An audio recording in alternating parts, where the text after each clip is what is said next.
Okay. Good evening. If I have your attention, welcome. This is the regular meeting of the Winchester Select Board. Today is Monday, January 14th. I'm Lance Grensback. I serve as the chair of the committee, or the chair of the board. With me this evening on my right are David Arico and Mariano Golubov.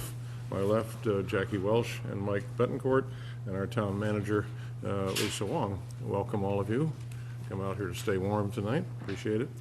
A very brief notification of next meetings and hearings. We will be meeting in regular meetings on January 28th, February 4th, February 11th, and February 25th. And depending on the outcome of this evening's discussion, we may hold a very brief meeting either early Friday morning of this week or Tuesday or Wednesday of next week to clean up some business on the budget. We will arrive at that decision a little bit later this evening as we go out. I have no other specific comments to make, but I'll turn to the board if you have comments, suggestions, questions. Thank you, Lance. Just a quick notice on Wednesday, January 23rd at 7:30 p.m. In the Select Board meeting room.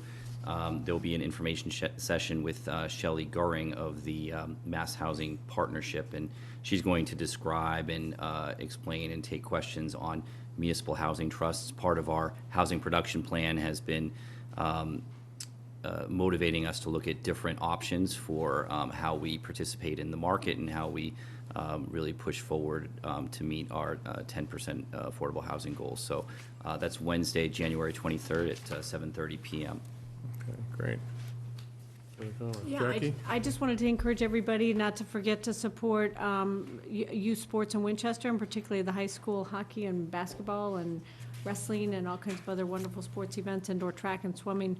Wonderful to for our youth athletes to have a local participation in the crowd, as well as, of course, parents and friends. But it's really nice when town members who don't necessarily even have a child participating go and support those teams. And also with the weather being cold, again, as I have noted in the past, to encourage everyone to definitely partake in the wonderful, wonderful restaurants and shopping options that we have in our beautiful town center. Thank you. Okay. David, any motions, anything? Thanks. Okay.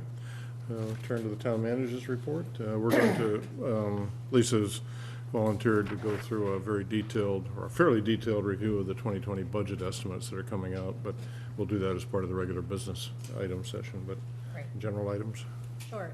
There's a promotional appointment in your packet for Kenneth Reynolds to be promoted to DPW W15 General Foreman in the Maintenance Department. He's been with DPW for 20 years. There is no action required on your part. Okay, so we don't need to waive a 15-day. Not for this one. Good. There is also included a letter from MAPC regarding a coalition to be put together in response to National Grid and ongoing gas leak work that they're conducting. There's a sort of a one-page email from them with a 3-page letter attachment. They're asking towns to sign onto the letter. They have a deadline of January 25th. I'm recommending that we sign on. There are additional points that we have made in our own individual town process for National Grid's filing. Those are things that I can communicate with MAPC and continue to advocate for as part of the process. But it's nice that there's a coalition happening, and I think that will help enhance the concerns that we have by having all towns work together on this. So I'd like to go ahead and sign this. Okay, unless there's any objection from the board, will authorize the town manager to do that. Okay. Okay. We are also launching a newsletter, so the town manager is actually going to be issuing a monthly newsletter at this point in time, so you'll see one probably by the end of this week. So take a look, comment, so that we can know if we're going in the right direction for future monthly newsletters. And the last bit is I'll be talking more tonight, giving a PowerPoint about the fiscal year 20 budget, austerity budget versus needs budget. Okay. Can I just ask a Good. follow-up? Thank you so much, Ms. Wong, for all that you do for the town. We're so appreciative. Just a quick question about the newsletter. What a fantastic idea. Just wanted to kind of give you the opportunity to elaborate just slightly more. So is this electronic? It would be on the town website? Is it, what are your thoughts? Primarily electronic. Yeah, great. Excellent. Okay, good. And it would be like literally on the town, like a sidebar or something on the website? Yes. Fantastic. That sounds really, really, really helpful to town And residents. I think eventually we might have an email distribution list if, Oh, sort of like an people alert want or us to something, get- yeah. Yeah, that's exactly. great, great. Well, thank you so much for doing that. That's really nice. Yeah, I think we've spent some time last year updating the website, but the content has been lagging.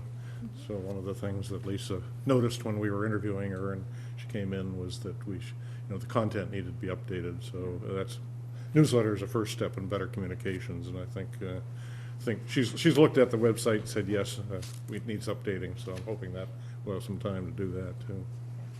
Thank you so much. Okay. So that, no details. If we have matters from the audience that aren't otherwise on the agenda, anyone want to speak to anything? No? Good. Okay, thank you. We have no comptroller's report tonight, no licenses. We have 2 hearings, but we cannot open those until 8 o'clock, so we're going to try to take up some of the other business. So Mariano, if you'd like to, we have Yeah. comptroller's carry forward, vacation carry forward issue. Yeah, so I move that we approve, in accordance with Section 8 of the employment contract, we approve the carryover of 59.5 vacation hours from 2018 to 2019 to the comptroller. Okay. Second. Seconded. Do we have any further questions? Okay. All in favor, please say aye. Aye. Opposed, ayes have it. Okay. We then- So I move that pursuant to construction bidding laws, general laws, chapter 30, section 39M, and general laws, chapter 149, subsections 44A through M, that we vote to allow the Johnson Controls to be listed as the proprietary automatic temperature control system to be specified for the McCall Middle School classroom expansion project, that we vote to allow for Simplex to be listed as the proprietary fire alarm system to be specified for the McCall Middle School classroom expansion project, that we vote to allow for the Simplex to be listed as the proprietary intrusion alarm system to be specified for the McCall Middle School classroom expansion project, and that we vote to allow for the, I never can pronounce this, Slage, yeah. to be listed as the proprietary lock set system to be specified for the McCall Middle School classroom expansion project. Do we have a second? Second. Okay, just as an explanation, when we want to buy hardware that matches what's already installed in a building, we have to then specify, otherwise the thing has to go out to general bid. In this case, we want to have matching equipment and matching hardware, so we don't have 2 sets of materials to maintain, so it's the general purpose here. If there's any further discussion on this issue? No, hearing none, all in favor, please, I need a second, I'm sorry. Second. Seconded, all in favor, please say aye. Aye. Aye. Okay. Right, consent agenda? Yes, please. All right, move that we approve one-day alcoholic beverage licenses to Tonya Fleming for Boston Catering and Events, January 26, 2019, at the Griffin Museum, to Hillary Baker for Winton Club, January 29th through 31st, and February 1st through 2nd, 2019, at the Town Hall Auditorium, to Carol Cook for Cairn Hill Nature Preschool, February 1st, 2019, at Chidley Hall at the First Congregational Church. Second. Seconded, all, that's just, we have a motion and a second. Do we have any discussion on any of these? If not, all in favor, please say aye. Aye. Aye. Okay, I had a question on the staging permit. okay. I didn't see that there was any, does the building department need to approve a sign permit, or, I mean, that was part of the form, but I didn't see any, I asked for that, and I was informed that they had been approved for the building permit. They did receive that, and you Okay. were to vote to saying that they could clear the ladder on the sidewalk. okay, so it's just for the lather. Which building is this? This is Toscano's, this is, the Seven. garage that's right in the same building, 730 Main. right across the street from, the pantry. Yeah. I did a search for it too, to find, it's next to the building that you worked in. Yeah. All right. Okay. Well, be So- sure not to walk out to the ladder, Yeah. Dave. Or under it. All right, so the building department already approved the permit then for the sign? Yes. Okay. So I move that we approve the staging permit to Numo Palhares for 730 Main Street. Second. Do we have a second? Further discussion? If not, all in favor, please say aye. Aye. Aye, thank you. Move that we accept a donation of $2,000 from the Johnston family to be used towards future supplies for the fire department, with many thanks to the Johnston family for their multiple donations now. This, Yeah, I this is believe, one. is the third or fourth donation to one of the town departments, so many thanks from the board and the town. Yeah, I believe we approved a similar donation to the police Yeah. at the last meeting. Okay. We have a second. Second. Seconded. Any further discussion? All in favor, please say aye. Thank Aye. you. Aye. I move that we approve it, that we accept the donation in the amount of $2,618.36 for appreciation of services provided by the Council on Aging to be deposited in the Council on Aging gift account. Okay. I second. Okay, any further discussion? All in favor, please say aye. Aye. Okay. And then we have minutes. Anybody have any concerns or questions on the minutes? Read Right, them so- Thank you, Patty, for your hard work. Detail. I do have to say that Patty Mon is helping me, because There's a lot. 30 meetings. So she did that one, 3 in September, and I did the last one in September. So I move that, oh, sorry. The So- rest is, Okay. Move that we approve the minutes for September 10th, 17th, 24th, and 26th, 2018. Second. Okay, do we have a second? Any further comments, any changes? Otherwise, all in favor, please say aye. Aye. Okay, thank you. And I believe we have, now we're forced to wait 10 minutes. If there are no matters from the audience, what I will do is declare a brief recess till about 2 minutes of 8. If you need to get coffee to make it through the rest of our meeting, please do so. We cannot legally open the hearing before 8, so that people who are expecting the hearing to start at 8 can actually arrive. So declare a brief recess, and we'll come back here at about 2 minutes to 8. Thank you. Thank you.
Thank you. Welcome back. If I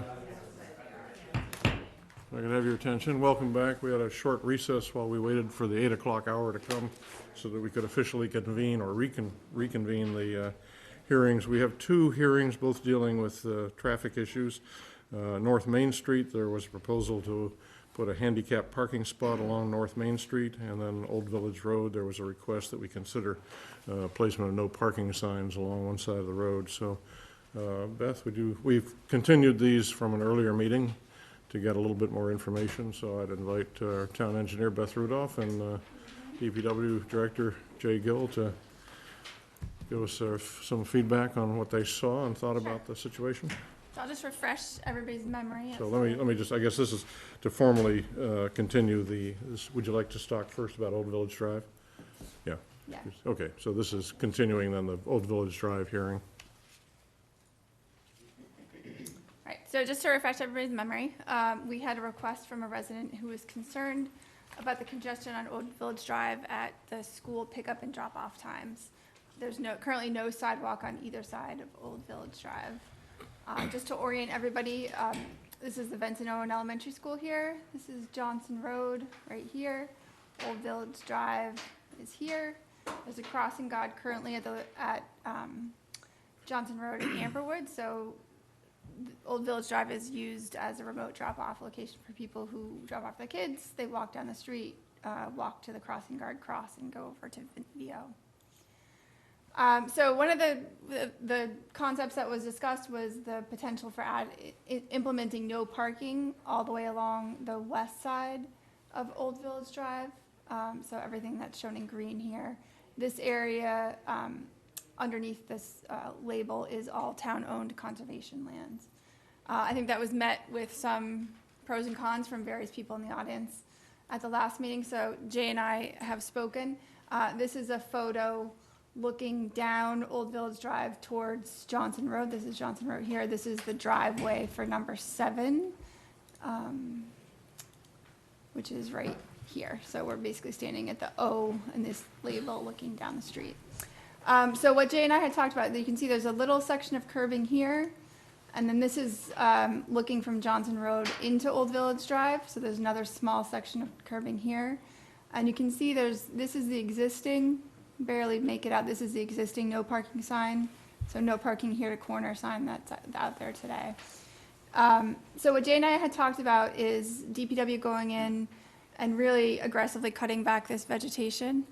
And potentially putting in a bituminous berm, so connecting the two sections of missing curb.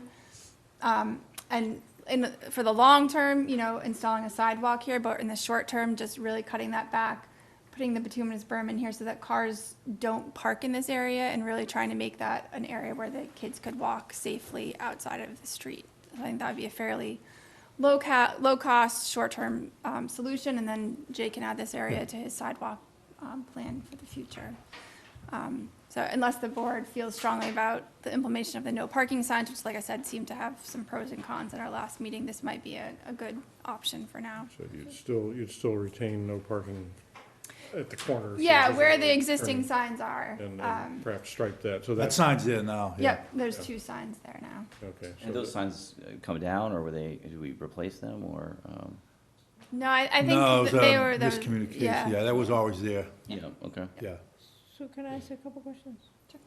Now, okay. So, just if I understand what you're proposing, so you'd keep the signs where they are, but, and I understand the cutting of the vegetation and increasing the length of the curbing. Yep. But if somebody parks beyond that sign, closer down, Yep. then doesn't that create a problem? So I think the concern that I heard from the resident was that the way that people were parking with cars on both sides, and the kids were being forced to walk in the street because there's no sidewalk on either side, and with the vegetation overgrown on the west side, there's no place for the kids to walk except for in the street. Right, no, we get all that, and thank you because I think your proposal addresses a lot of the issues particularly with the vegetation, but if that's cut and the kids can walk there, then if we don't include a no parking sign, isn't it possible that then more cars will park there because they'll be free to because the vegetation's gone? So the cars will still be able to park along this side of the street. I think the goal is, that right now, if we cut back the vegetation, the cars could pull up into this area. So what we're suggesting is to add the bituminous berm to keep the cars in the paved area of the street and to have basically what we had kind of talked about with what's at the science park, which is sort of an unpaved. But would there be sufficient, you're gonna cut the vegetation back sufficiently that essentially there'd be a walking path? Is that what you're suggesting? Yeah, more or less. I mean, Yeah, a small walk with, right. But the walking path would not be part of the road. It would be No. literally. Right, so where this curb exists today, we would extend it down and Right, all but- this But vegetation. you'd have to that you cut the see. vegetation back pretty far to have that be an actual walking path. Yep, yeah, So so I you mean, a actually- typical sidewalk is I 5 mean, feet. because I'd rather your proposal than include the terminology of walking path so that it's gonna be wide enough, because otherwise, because it sounds like that's what you're intending, because otherwise the cars are gonna park there, and then if it's not wide enough, then there's gonna be this sort of conflict again with the cars and the kids. Right, so a typical sidewalk is 5 feet, and I think, I would think there's probably 4 or 5 feet before you- between yeah. the new edge of curb and this tree line here, that we could get rid of that vegetation.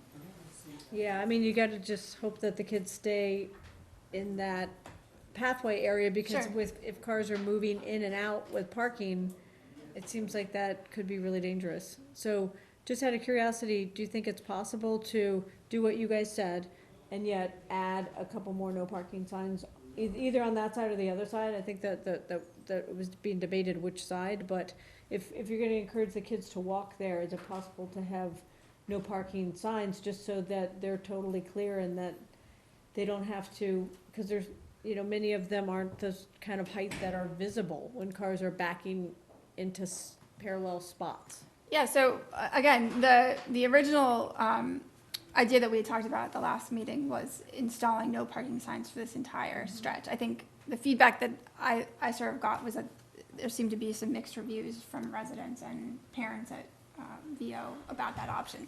We can certainly install as much or as little signage as this board would like, and that's up Would you for go your. back, Beth, to your picture that showed What's the that? cars on the, I think it was the opening Right. picture?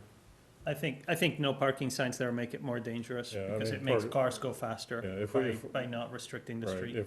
if we eliminate all parking on what is the right side? The at this west point? side, yeah. West side, then you would basically open up the Yeah. sight Then lines and the you're gonna speed, have two-way yeah. traffic going 30 miles an hour, which is much more dangerous for kids walking right there than the situation right now where it becomes a yield street where cars have to go 10 miles an hour. It's a lot safer for kids to have cars going 10 miles an hour than 30 miles an hour. So And the path, clearing a path on the side would allow the children to walk down to the crossing guard without going out in the street, which is, Right, the goal is to get the kids out of walking in the street and off the street, walking on the other side of the We car. could try that and see how it goes. Yeah. And whether or not there needs to be more signs, we could just kind of see how it goes. There's no perfect solution. Because obviously, and I'm assuming that the kids, most of them would be walking all the way down. Like their goal is to sort of get into that neighborhood as opposed to, So Imagine I mean, it could be obviously there's outside kids anyway. who walk from this neighborhood to the VO. There's also parents who use this as a remote drop-off location. So they pull in here as opposed to trying to pull into the school and drop their kids off here and let them walk. okay. From Do we here. have other Mike or David questions? Just a couple Otherwise- questions. What is the cost of putting a sidewalk in that area? Do we have a number? I haven't measured, I'm gonna measure tomorrow. I think that would be important for us to know as well. I mean, it's one of the identified remote drop-off locations that the school tells parents, and it really does, number one, it increases the kids walking to school, which is great, but it really enables the neighborhood to absorb a lot of the traffic in the area, which is ideal because it's there's too much traffic coming in and out of the school on a daily basis. My concern is even that area, the growth on the side of the road there is very aggressive. I mean, Yeah. right? I feel like you mow it down to nothing, and then 3 days later, it's back, Right. So I'm concerned that if we do put a berm there, that it's going to exacerbate the problem and push the cars, further in. I haven't seen, on Amberwood where we have cut down a lot of the brush there, that anybody uses that side. I mean, Right. nobody ever walks there. I mean, it's always, I think it kind of forces everybody to the center of the road, you know, which Right. varies. So I'm concerned about, from this view, it's kind of blind coming down, and people travel at very high rates of speed, and then coming to an area where there are, you know, pedestrians in the middle of the street. Yeah. Because cars are forcing them there. I mean, I can't see kids really walking along there, you know, to be honest with you, unless there's some sort of sidewalk, you know. I mean, I guess So- the other issue is that if it's just sort of like a path that then gets sort of beaten down in dirt and then there's mud and everything, then they might have to avoid it if there's mud puddles in the ball. So, yeah, I mean, it sounds like you guys agree that ultimately a sidewalk is the safest. Yeah, we'll solution. get on the list, yeah.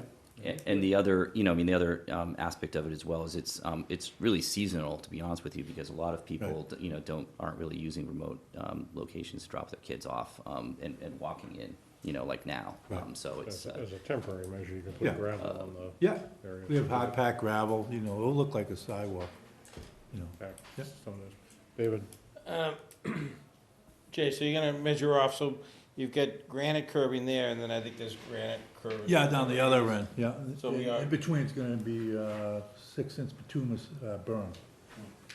You wanna have, you know, any type of sidewalk, you gotta have some type of berm at least. Yeah, no, safety for the children. the You don't wanna more have the a better, flat. because one of my concerns is you clear that off, and then sometimes people don't use good judgment, they'll just, No, they drive fine. they'll just drive, so they'll have half of their car Yep. on the, so the higher. Yeah, that's why I think it's important we put the berm up Right. when we That- do that. That's why I think it's important we put Yeah. the berm up when Right, we the do higher the that, better, so, because yeah. people will just straddle Yeah, we have that problem Right. all over town. all over town.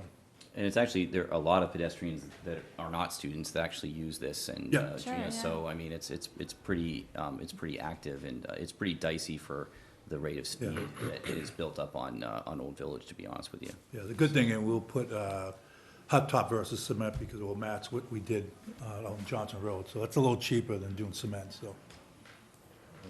Okay. Board has no more comments for Beth or Jay. I'll ask if any public comments on this. Does anybody from the public want to speak on this current proposal? Yes. Why don't you come, you won't make it on camera, so if you'd come up and join us and let us have your name and address. Yeah. Your reward is to be in the videotape that goes into the archive for the Lovely. I next wasn't expecting that. next 200 years. Wasn't expecting that one.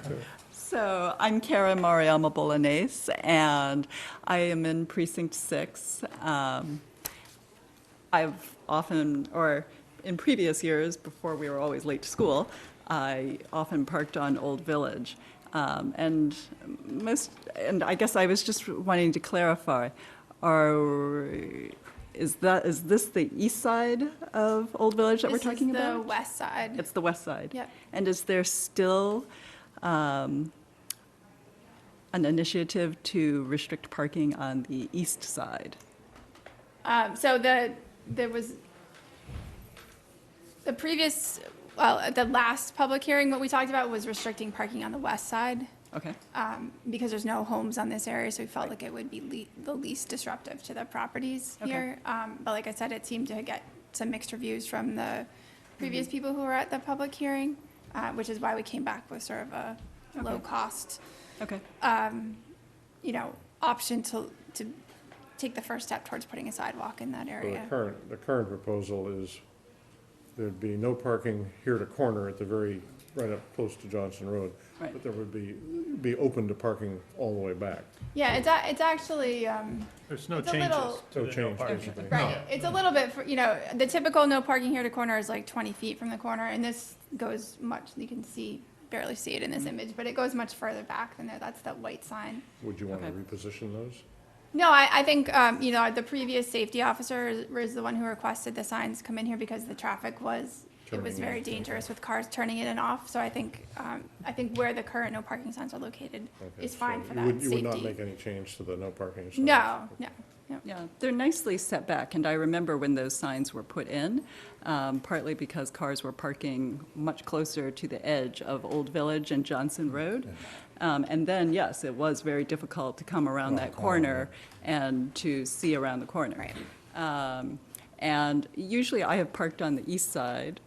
And if I do cross Old Village, I try to cross it far back so that I don't have to worry about traffic that's coming around the corner from from Johnson Road onto Old Village. But we have walked along that little brushy area, and yeah. Yeah, so I mean, I think the goal is to make it, eventually, it will become a true sidewalk. Yeah, yeah. But the goal in the short term is to make it a more attractive place to walk by cutting the brush back, putting a bituminous berm in there, so it makes it look more like a sidewalk, even though it's not a paved sidewalk. And typically, it's covered by pine needles and everything. So it is, the area that you're talking about, putting the small walkway in, does not particularly get muddy or anything. I would say that where you hit mud and water is right at the corner of Old Village and Johnson Road, right before the sidewalk picks up, because there's a huge divot in the road, and there's a big puddle that forms there that's probably about 3 or 4 feet wide.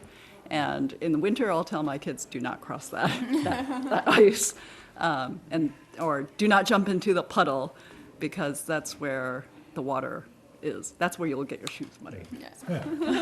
As if that's the concern. Okay. So, Okay. just some comments. Thank you. Thank you for the clarification. Any other questions or comments about this proposal? No? Okay, come back to the board. Any preference on, I guess the question is, would the motion be, okay, I'll close the public part of the hearing.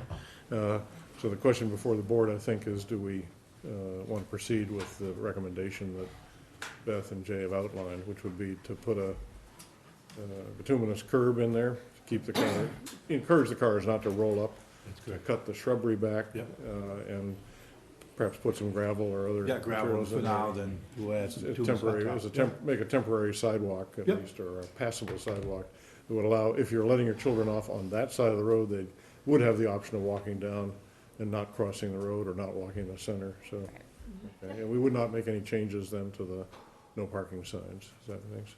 So just for clarification for those watching and also who are here, Mr. Gill, do you mind just quickly defining bituminous curb, even though some of us may know what that means, just so? Well, instead of granite curb, it's bituminous hot top berm. sort of And it's like rounded? 6 inches, it's rounded, right? Right, Yeah. okay. And it'd be Use it a black? lot down the Cape, Okay, yeah, yeah, yeah, just wanted to make sure everybody's clear what that is. Cape Cod berm. yeah. I think in one of your slides, it shows it at the top, right? I That's think granite at that the other might end. be That's granite granite. down Oh, here is it as granite? well. Okay. Yeah, that's granite. Yeah. That's got a low reveal. Yeah, does, right, yeah. that's why I thought. Because of years of repaving, probably. Yeah. Okay. Further discussion? Otherwise, Chair will entertain a motion. Yeah, move that we direct the DPW and the engineering department to implement the changes as detailed in the presentation. Second. Quick question, if I could, before we vote.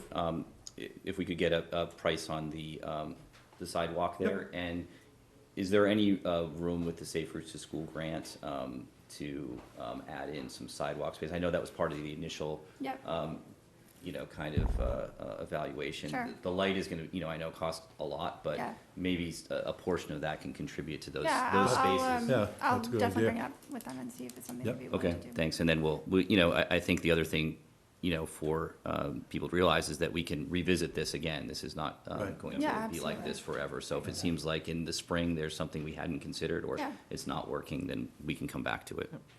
Yeah, and these changes won't be really done until Not till the the spring, spring anyway, because yeah. the bituminous Well, I curb. don't know if. I'll probably cut the brush, it's a good winter project, so. Yeah, Okay, good. So we have a motion and a second. All in favor, please say aye. I, Aye. Opposed, nays, ayes have it. Thank you. Okay. you. Then we have a second, I'll open or reconvene the second hearing, which is to discuss handicap parking space on North Main Street. So, Just to orient everybody again to this conversation, so we had the town received a letter from a resident concerned that there was no handicap spaces available in North Main Street. Their particular area of concern was this stretch, 742 to 750, with the red star, and it's where, this is where like the gluten-free me bakery was, Lane's Furniture is just, Lane's Funeral Home is just up the street. There's currently no parking. So this is Main Street, this is the Lake Skillings intersection down here. There's currently a no parking here to corner sign from this green line down towards the corner at the signal. So this is just the aerial view. This is the building we're talking about here. This is Lane's funeral home. As we talked about at the last meeting, there's a crosswalk up here. And there's many of these areas have large curb cuts, so there's not a ton of on-street parking available. This is looking north on Main Street, so this is Toscano's. There's an existing driveway curb cut here that driveway goes between the two buildings. This is the block on the left that we're talking about. This is looking south on Main Street from the same building here.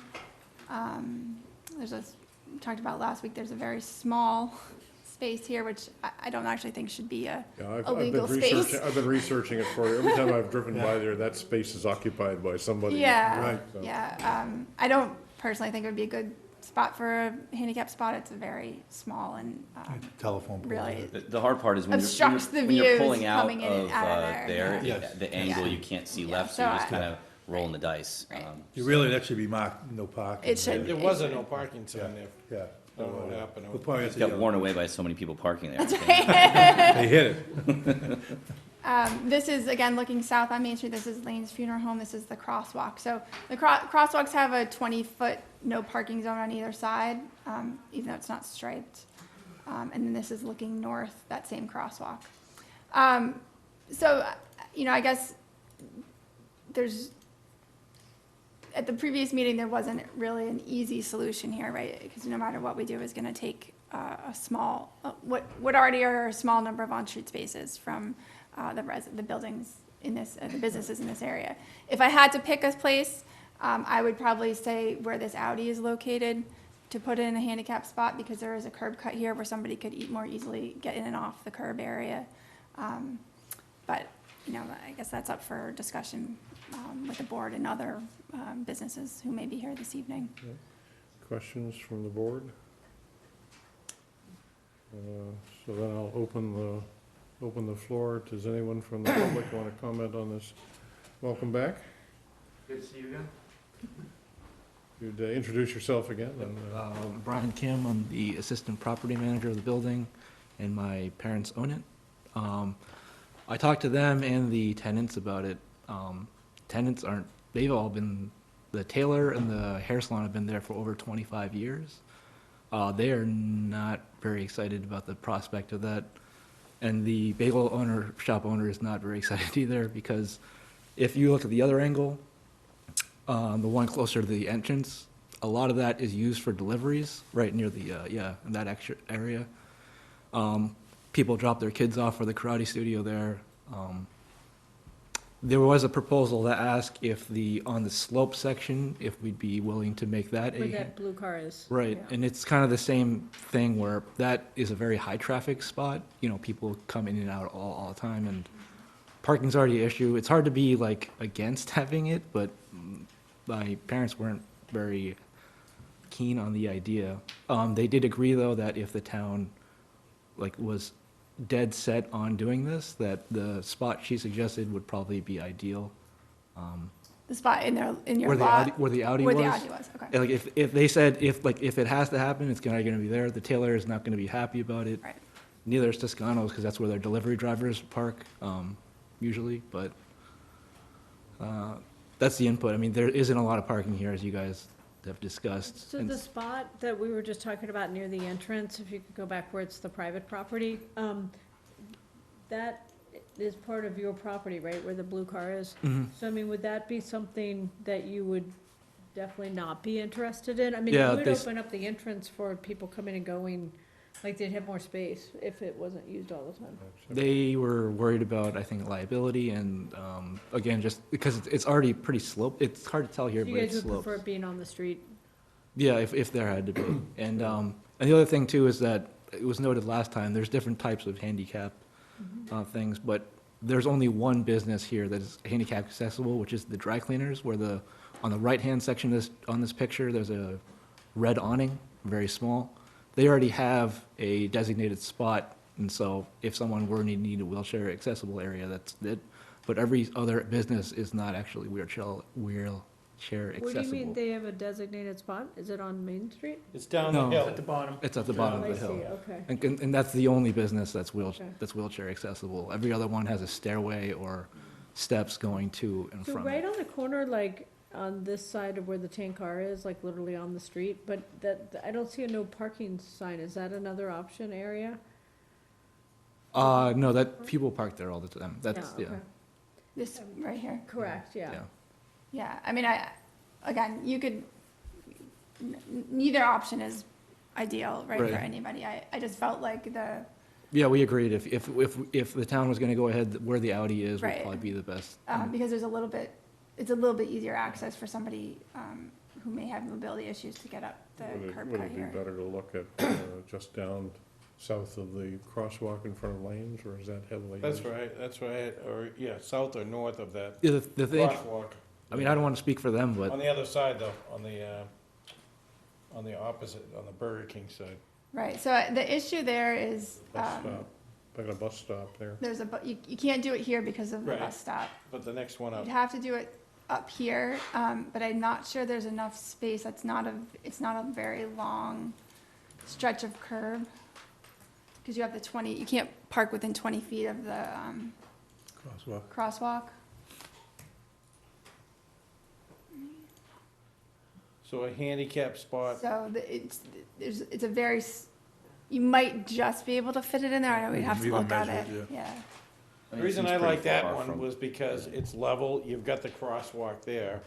And, you know, and I talked to all the tenants too in that 742 to 750 block, and I talked to John Lane. You know, it's such an intensive retail area with very limited parking. I know that was the emphasis that I got from all of them, was that it's critical.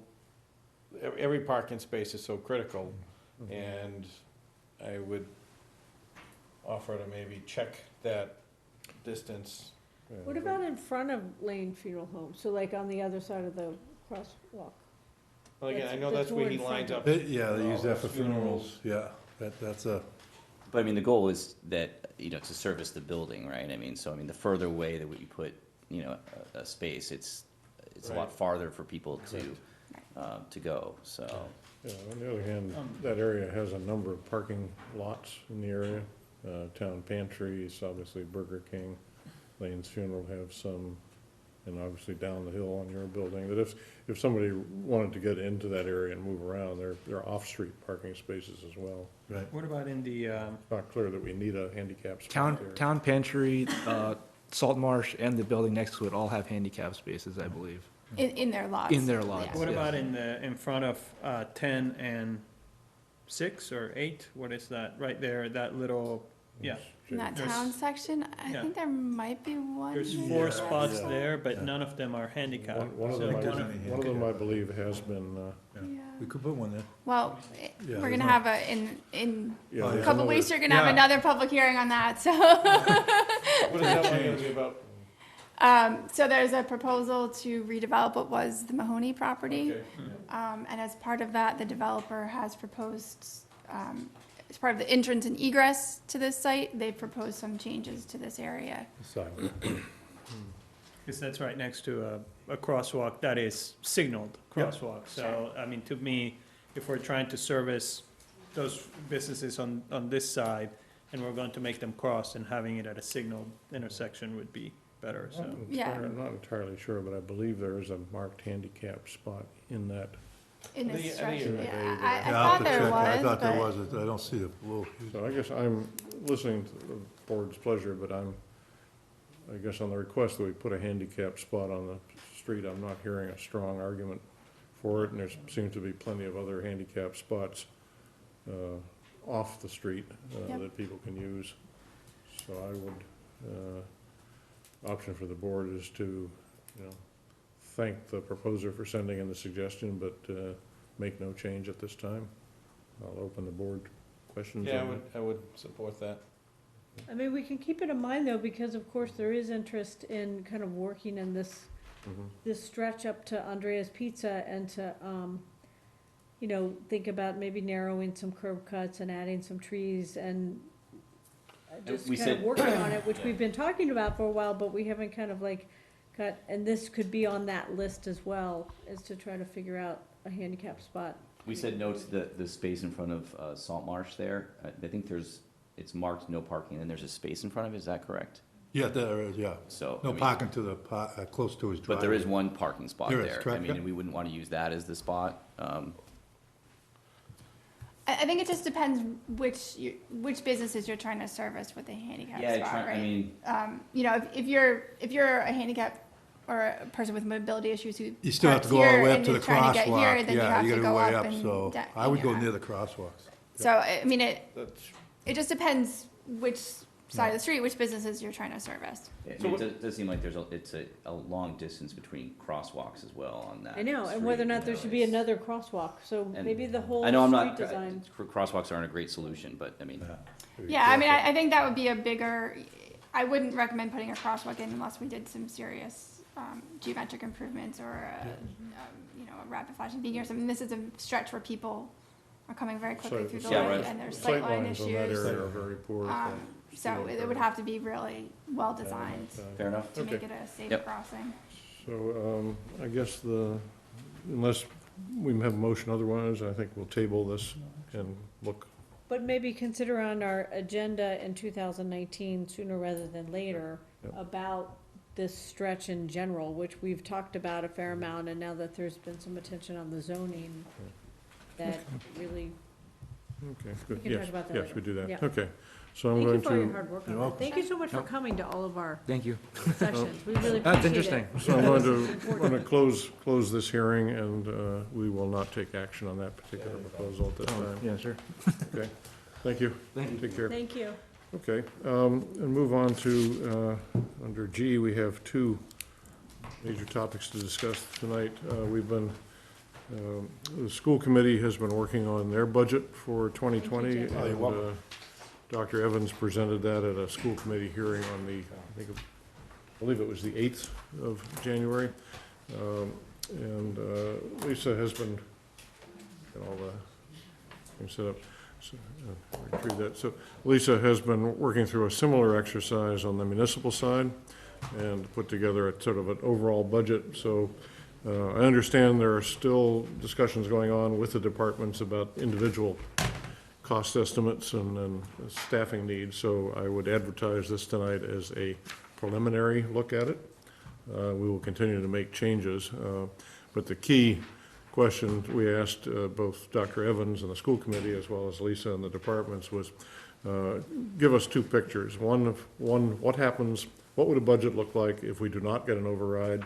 And then if there were an override, how would we use that money? And what are your initial estimates of how much we should spend to do that? So, Lisa, I'll let you, you want to go down to you want to go down to the very bottom, over on the right side on this thing. This thing looks like a little bit, one more, two, next one. Bingo. Okay. There you go. Okay. All right, I should note that I actually did this on Google Slides, that is what They're all in different translates places. differently into PowerPoint. All right, so before I begin, I actually did a little cheat sheet for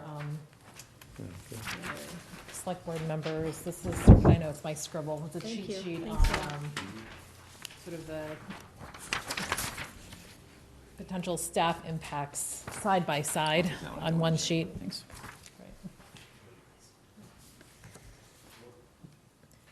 So there's a couple things that I want to note. First is, as much as possible, I tried to align this similarly with the budget that was presented by the schools, which is an austerity versus a needs budget. They actually had two separate PowerPoint presentations, one austerity, one needs. I like to do things side by side, so I did my best to reformat it so it's on one PowerPoint presentation. It was really helpful, the way you presented it. Thank you. I'm looking forward to more feedback tonight. Okay, so a couple of caveats. Fiscal year 19 approved budget. In order to show a true comparison between fiscal year 19 and 20, the $119 million number does not include about $1.5 million in one-time revenue. There's about $2 million in one-time revenue. There was about 1.9 million used from free cash, and there was over 400,000 used for the overlay. So if, by taking that out, it doesn't then carry over an assumption that you're going to use that same amount of money in fiscal year '20. So I wanted to break out specifically how we were going to use any free cash or one-time revenues in the austerity and the needs budget. Okay. So here, as you can see side by side, there's an austerity budget and a needs budget. Just as it implies, needs is higher than the austerity budget. Austerity budget right now stands around 124 million, needs budget around 130 million. You'll see the relative shortfalls, the percentage increase over the fiscal year 19 budget number above, and also the use of free cash that is currently assumed for use in those budgets. So for example, in the fiscal year 20 austerity budget, the budget of 124 million that uses $2.5 million free cash, that will decrease the shortfall by 2.5 million. So it's basically $2.7 million in actual cuts versus $5.2 million in cuts, because we're offsetting some of those cuts by free cash. Of course, free cash is considered a one-time revenue source, and I know FinCom will have more to say about that later. Any questions on this? Okay, quick note on revenues. The budget that I will be presenting as a final budget will hopefully be a balanced budget, but because revenues are a moving target right now, typically the governor will issue a budget and will use those numbers in a town manager budget. The governor has indicated that he should have some budget figures by January 23rd. So once those come out, I will measure those up against assumptions that we've made based on historic data and see if that changes. And that could have significant impacts one way or the other.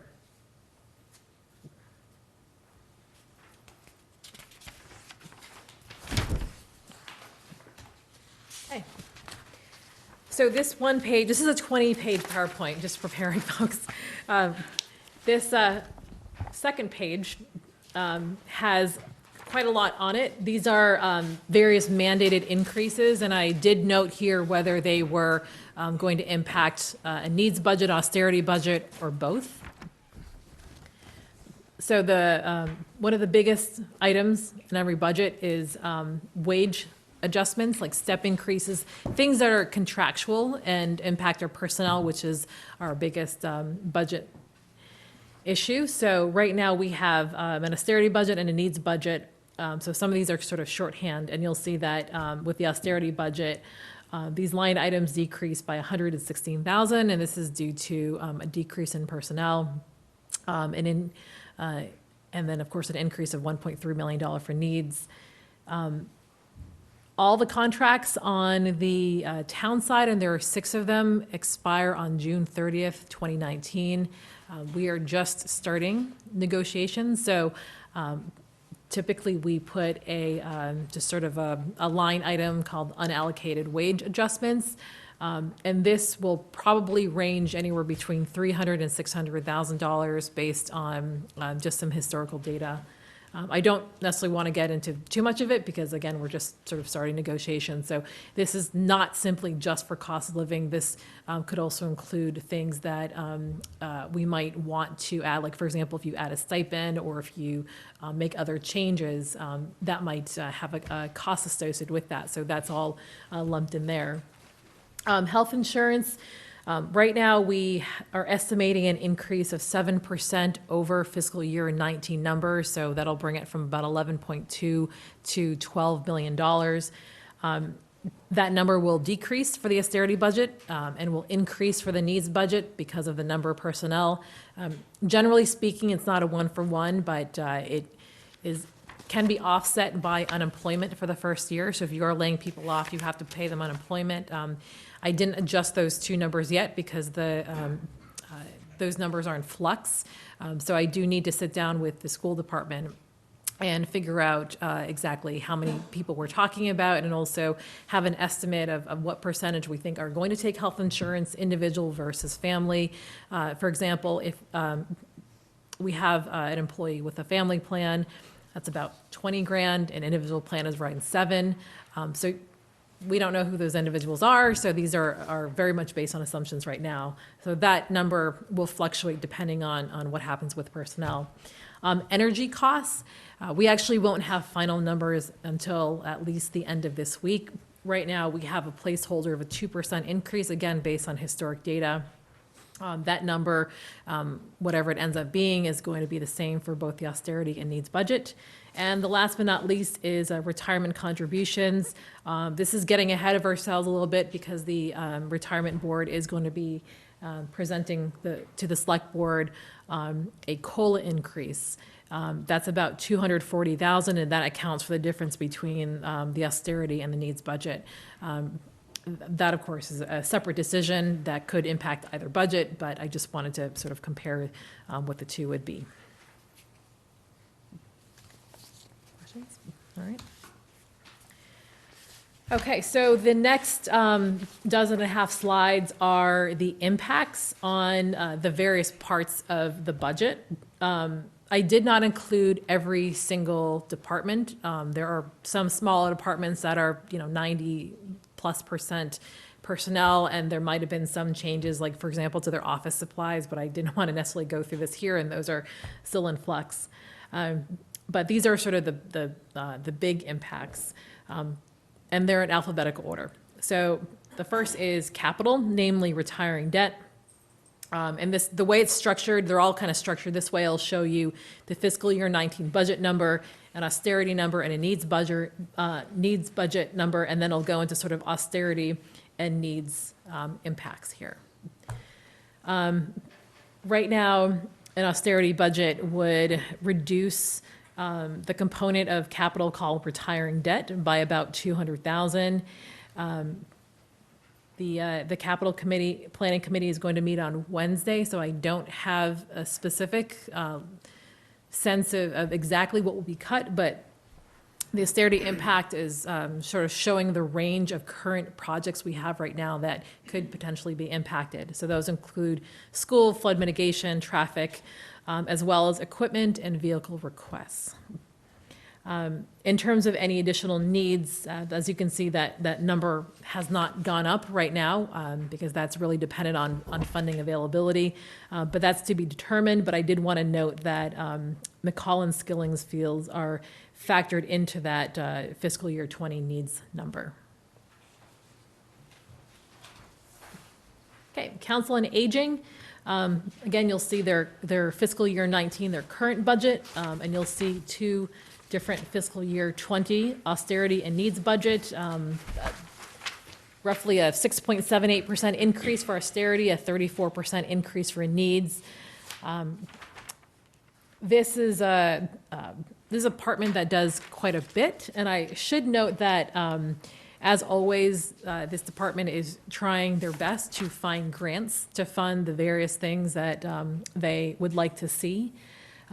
But we need to be prepared for and plan for these kinds of services if we want them and a grant is not received. But you'll see that there is a transportation coordinator position. This is currently funded by a Cummings grant. This is about $24,000 for 19 hours. This grant ends this current fiscal year 19, and we won't know until June whether we're able to get that grant renewed. So when I talked to the director, I said, let's put that in there. If this is an important position, let's put it in the budget, and then hope to get that grant. And if I'm sorry, could we just ask, if they do get the grant, then are you sort of assuming there'd be other needs that had been unmet, kind of, and so the number would stay the same?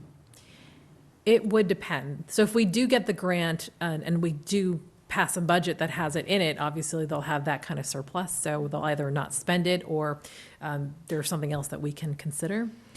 There are also things like part-time van drivers and a front desk receptionist. So again, if we, for example, go with one budget over the other, those are additional needs we might consider if those weren't in that particular budget that was passed.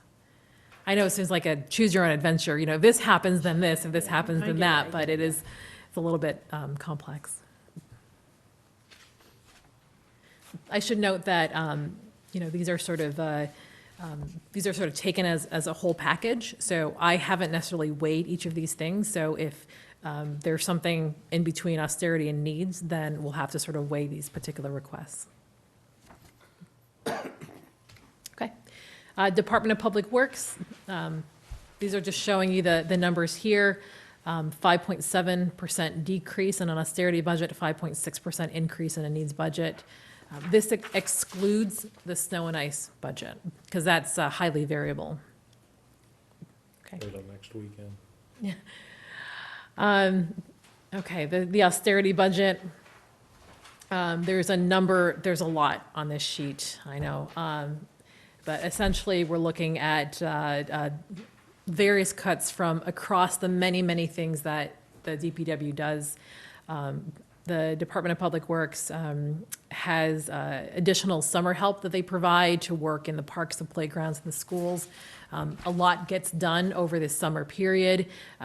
The 15 part-time summer help, that is the entirety of the amount of people that are hired. That's about 22,000. There is a vacancy, a custodial vacancy that we would not fill, as well as some, pretty major building repair and maintenance. A lot of that includes the schools for the 154,000. Various things like street sweeping, line painting, repair signals and streetlights. I mean, this list goes on and on. Basically, a repair of all things that you could consider to be infrastructure, equipment, and so on. But that's sort of lumped in around $38,000. Some reduction in cemetery services, the elimination of Tuesday evening hours for the transfer station. That's about $45,000. Reducing garage expenses, auto repair. Again, there's a whole host of things that kind of come underneath that, because as we have a lot of equipment, reducing supplies, and reducing police details for work that's being done. Okay, so the needs budget. So that would add all the things back that we would cut. Also adding maintenance staff, maintenance professional services.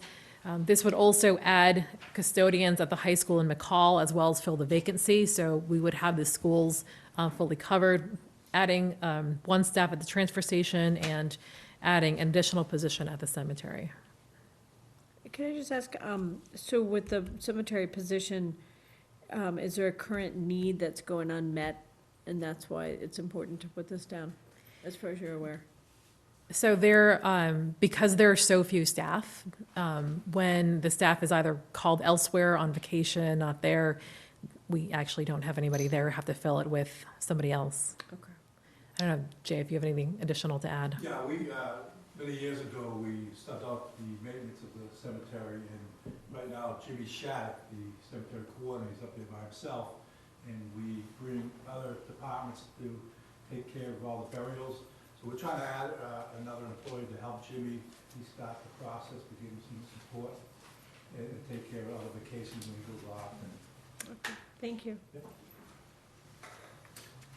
Okay, engineering department, again, you'll see the same format. You'll see a decrease with the austerity budget, an increase with the needs budget. The primary reason why there's a swing for decrease and increase is in the professional services line item.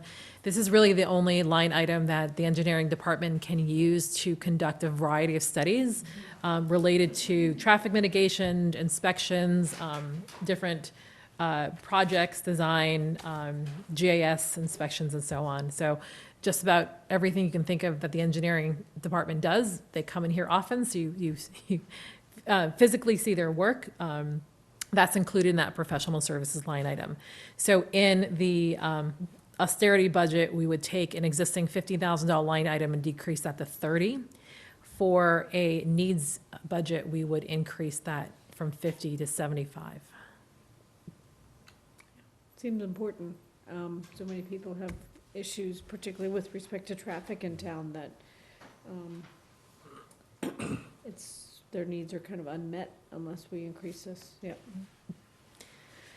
Right, fire department. Again, this is another department that takes 3 slides. So this is the first slide showing a 1.55% decrease in austerity budget and a 10% increase for the needs budget. Austerity budget, we would actually lose 4 firefighters, even though we would only have the savings of 2 firefighters because we have 2 that are currently grant funded, and we would lose that grant with any reduction. And the numbers are here in terms of federal funding that would be lost, $142,000 in fiscal year '20, an additional $208,000 in fiscal year '21 and '22. In addition, we would actually have an increase in overtime expenses of $88,000 in order to keep the minimum shift staffing. The needs budget, we're looking for the addition of a deputy chief to assist with our emergency medical services and fire operations oversight, as well as 4 firefighters to get standard for staffing for Engine 4 at the west side, and there's 4 shifts, or one per each shift.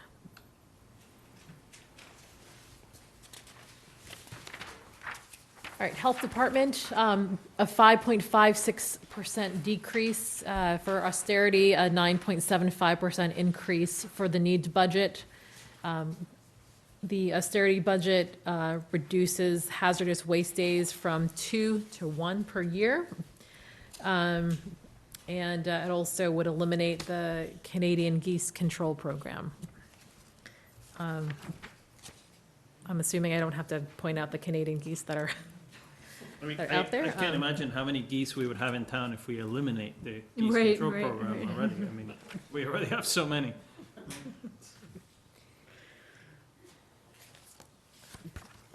Okay, so we would be looking at a part-time health inspector position. Just looking at some stats. 230 food inspections, 280 dumpster inspections, asbestos removal, housing inspections, camps and pools, nuisance, and fill permits. So those are just some of the things that the part-time health inspector would be assisting with. Okay.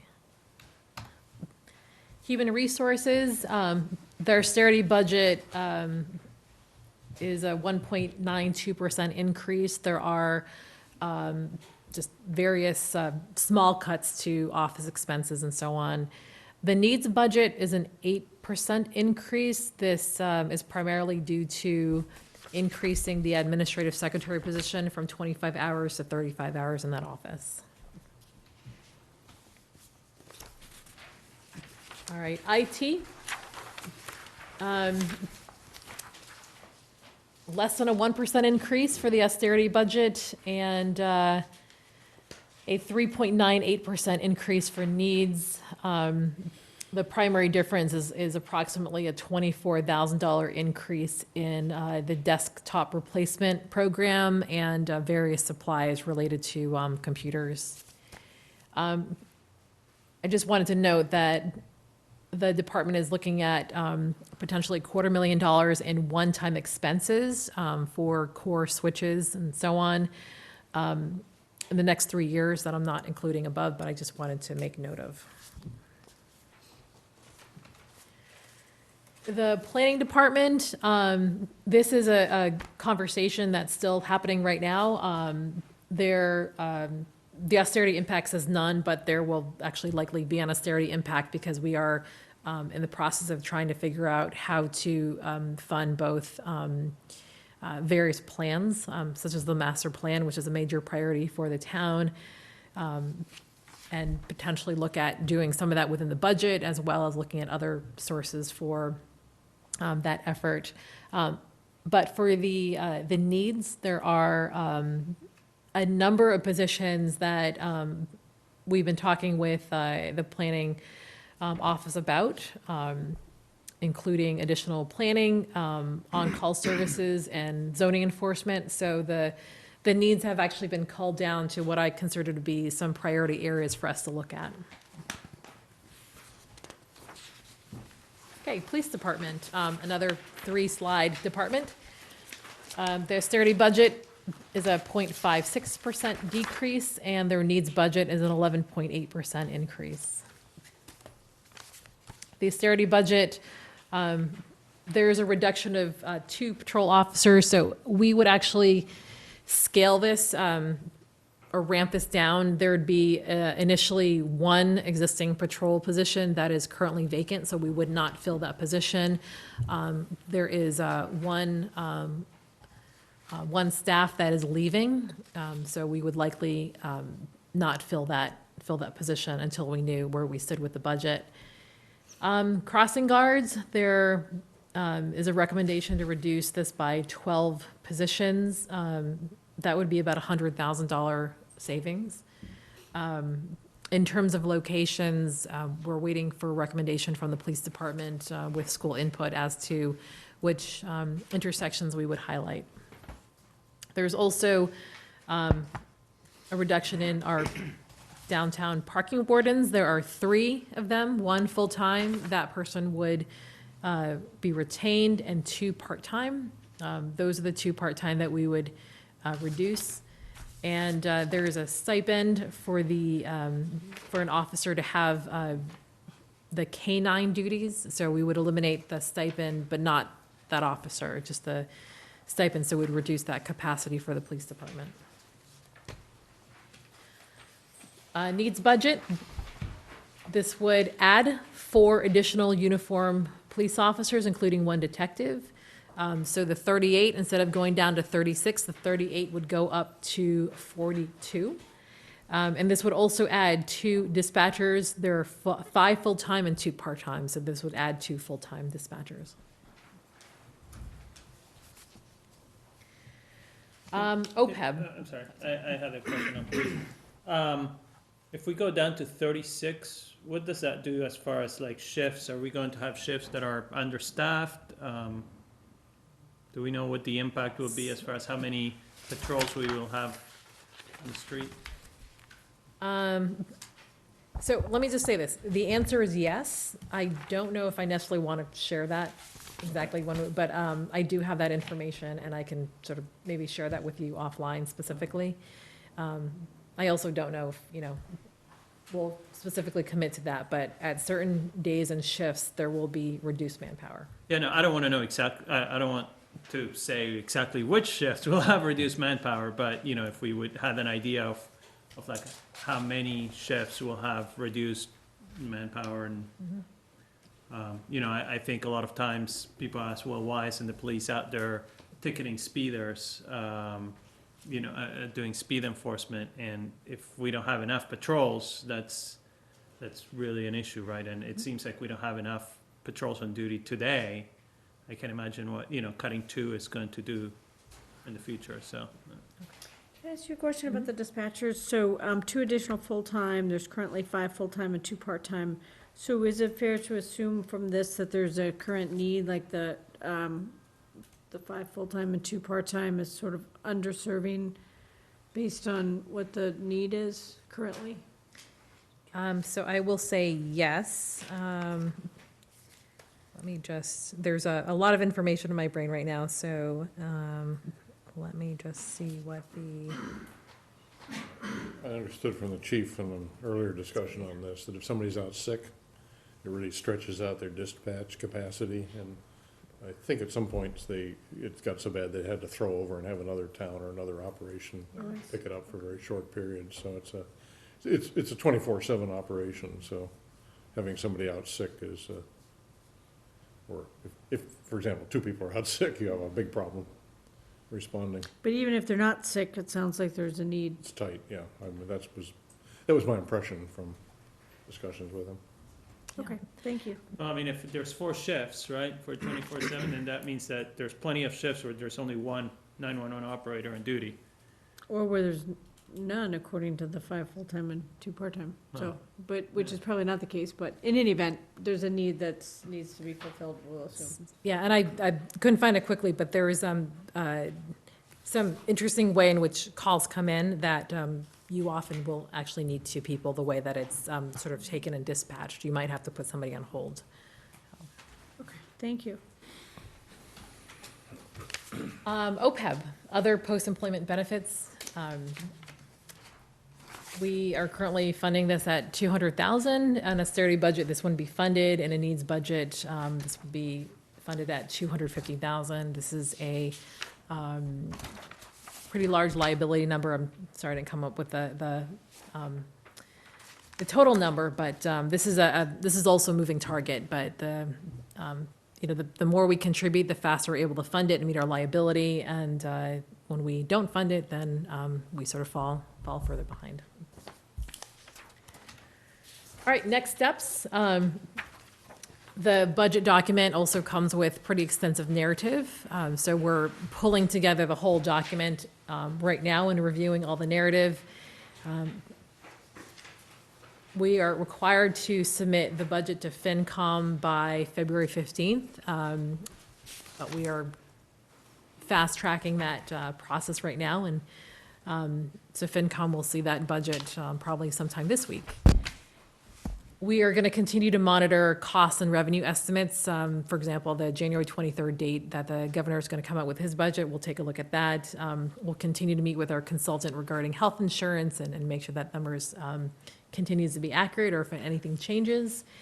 We're going to help facilitate meetings between FinCom and departments so we can get that process moving. We are ready to prepare and deliver any public presentations on this budget or any other analysis or data that people are requesting. And of course, we're prepared for a possible override vote this year and making a presentation at annual town meeting. So a couple of quick observations to remind people that this is a working estimate. I think, as Lisa said, about 18 times. It's in flux and she'd like the opportunity to adjust it. And these present two opposite scenarios. One is what happens if there's no override, and that's the austerity. And it's similar to the problems the school is facing, is we're going to have to cut services and unfortunately probably have to lay off some people. The needs budget reflects two things. It's one, obviously, what's needed to continue the programs and perhaps grow them as the number of people in town is growing. It also reflects a little bit of catch-up on things we have not done in the last several years. I think in order to make the budget over the last few years, we've been scraping everything from available funds and also holding back on spending things, on adding people where they're needed. Dispatchers was a good example of that. So this is both a growth and an opportunity to catch up with some of the problems we're looking at that we've been sort of cutting back or holding back on. So right now, I wouldn't go to the decimal point on these estimates, but I think we're looking at somewhere in the range of a $5 million shortfall, part of which I think, as Lisa pointed out, will be funded by using some of the reserve funds we talked about last year. I've talked about it at our last meeting, but there still would be a fairly sizable shortfall, and we'd have to shrink back a lot of the services. The needs budget is something to be discussed. Right now, we're looking at somewhere in the range of 10, could go up or down a little bit depending on how we tighten up on and discuss people's needs with the departments. It's a fairly sizable increase, although it's the first one we've made in 10 years for an override budget. So perhaps against the $120 or $30 million budget, it's not outrageous, but it's still a big chunk. So one of the things we're going to be doing is looking very closely at those needs and seeing if they're all realistic and actually produce effective services for the town. The next step in our discussion, well, this discussion is going on. The next step, and we've asked Lisa and Aaron Cotolo from the Finance Committee to take a look at it, is to run these numbers out a few years. When we started looking at the state of the town finances 10, 12 months ago, we started looking at 10 years. That got a little fuzzy. We decided to cut it back to 5. And I think people are generally in agreement that looking out the next 3 or 4 years, you can have a pretty stable sense of what's likely to happen. When you get out to 5 to 8, it's a little bit harder to guesstimate where the economy and the revenues and all are going to go. So we've asked Aaron and folks to take a look at what's the implication of these kind of expenditures, particularly if we try to fulfill the needs and rebuild our service, how does it play out over the years, and roughly what kind of an override number are we looking at? In our earlier work in the town meeting in the fall report, we said we were guesstimating that we would probably need an operating override in the range of 10 to 12 million, and we would probably be thinking about putting another 2 million into the capital building stabilization funds. That's critical because almost all the maintenance and the repairs and everything that are done with the staff from the DPW for the schools comes out of that budget. So it's a kind of a necessary complement to have the parts and the people available there. So we're trying to narrow it down. I think we would very much like to see a lower number, but I think we are at a critical point of saying, you know, what's a financially responsible number? If we don't provide enough money in the override, we're back at it a year or two from now, and that's going to wear everybody down and anxiety about what's happening. Can't do good planning. That if you ask too much, people are going to say, well, you know, why didn't you tighten your budget up and make a more reasonable estimate? So we're beginning to work through these two areas, and I would hope that in a very short time, we're going to, the board will come to a sort of sense of what we think is a reasonable amount. I guess if we have questions before we invite Aaron up to talk about the longer term, David, go ahead. Mr. Chairman, so I have some thoughts on this, budget and this override that we're looking at, and it's probably an opinion that differs from most, but I'll say my say. So we have one budget, people have called it the austerity budget, and we lose people through layoffs. And then we have this other budget where some people have called it, a lot of people have called it the needs budget. For what it's worth, I call it the wants budget. Because we are adding people that we haven't had before. And maybe that would have been a good course in better times, but right now we're facing financial problems, and I don't think it's the time to be adding people. So you've got one budget where you're losing people, one budget where you're adding people. I would be looking to management to create a budget, and I'll name that the basic budget, which is not adding people. And where does that number and budget fall? In all honesty, I just, you know, I'm not saying that there shouldn't be an override, but I think it's, I've lived here my entire life, I think a $10 million override is, I don't want to say doomed, but I just think you've got to, you're going uphill, and I don't see it happening. There's a lot of smart people in Winchester that vote with their, you know, their wallet. They're looking at the override that we had from the high school, and, you know, taxes have gone up. Yeah, you're talking about adding a $10 million operating override. This town has always approved overrides if it's attached to a building, a school, no problem. But something like this, I think it's going to come under the microscope, and I would ask management to maybe look at a third budget, which would, let's call it the basic budget, without having the additional services, the additional people that would be added. And again, they would all be great, but I mean, do we really need a deputy fire chief, which we've never had?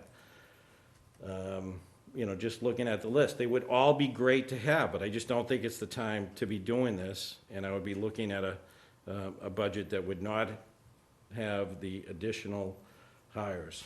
So you're saying something in between the two? Well, I know Lisa had mentioned, she had said that in her outline here too, and that's what I was thinking right from the get-go. But again, I know there's folks that are hell-bent on getting this. Again, they're calling it the needs budget, and I understand it would be great to have it, but I just don't see it being the right time. I think override budgets are really hard to get. I think it's an overreach, and as a backdrop, you should have a basic budget.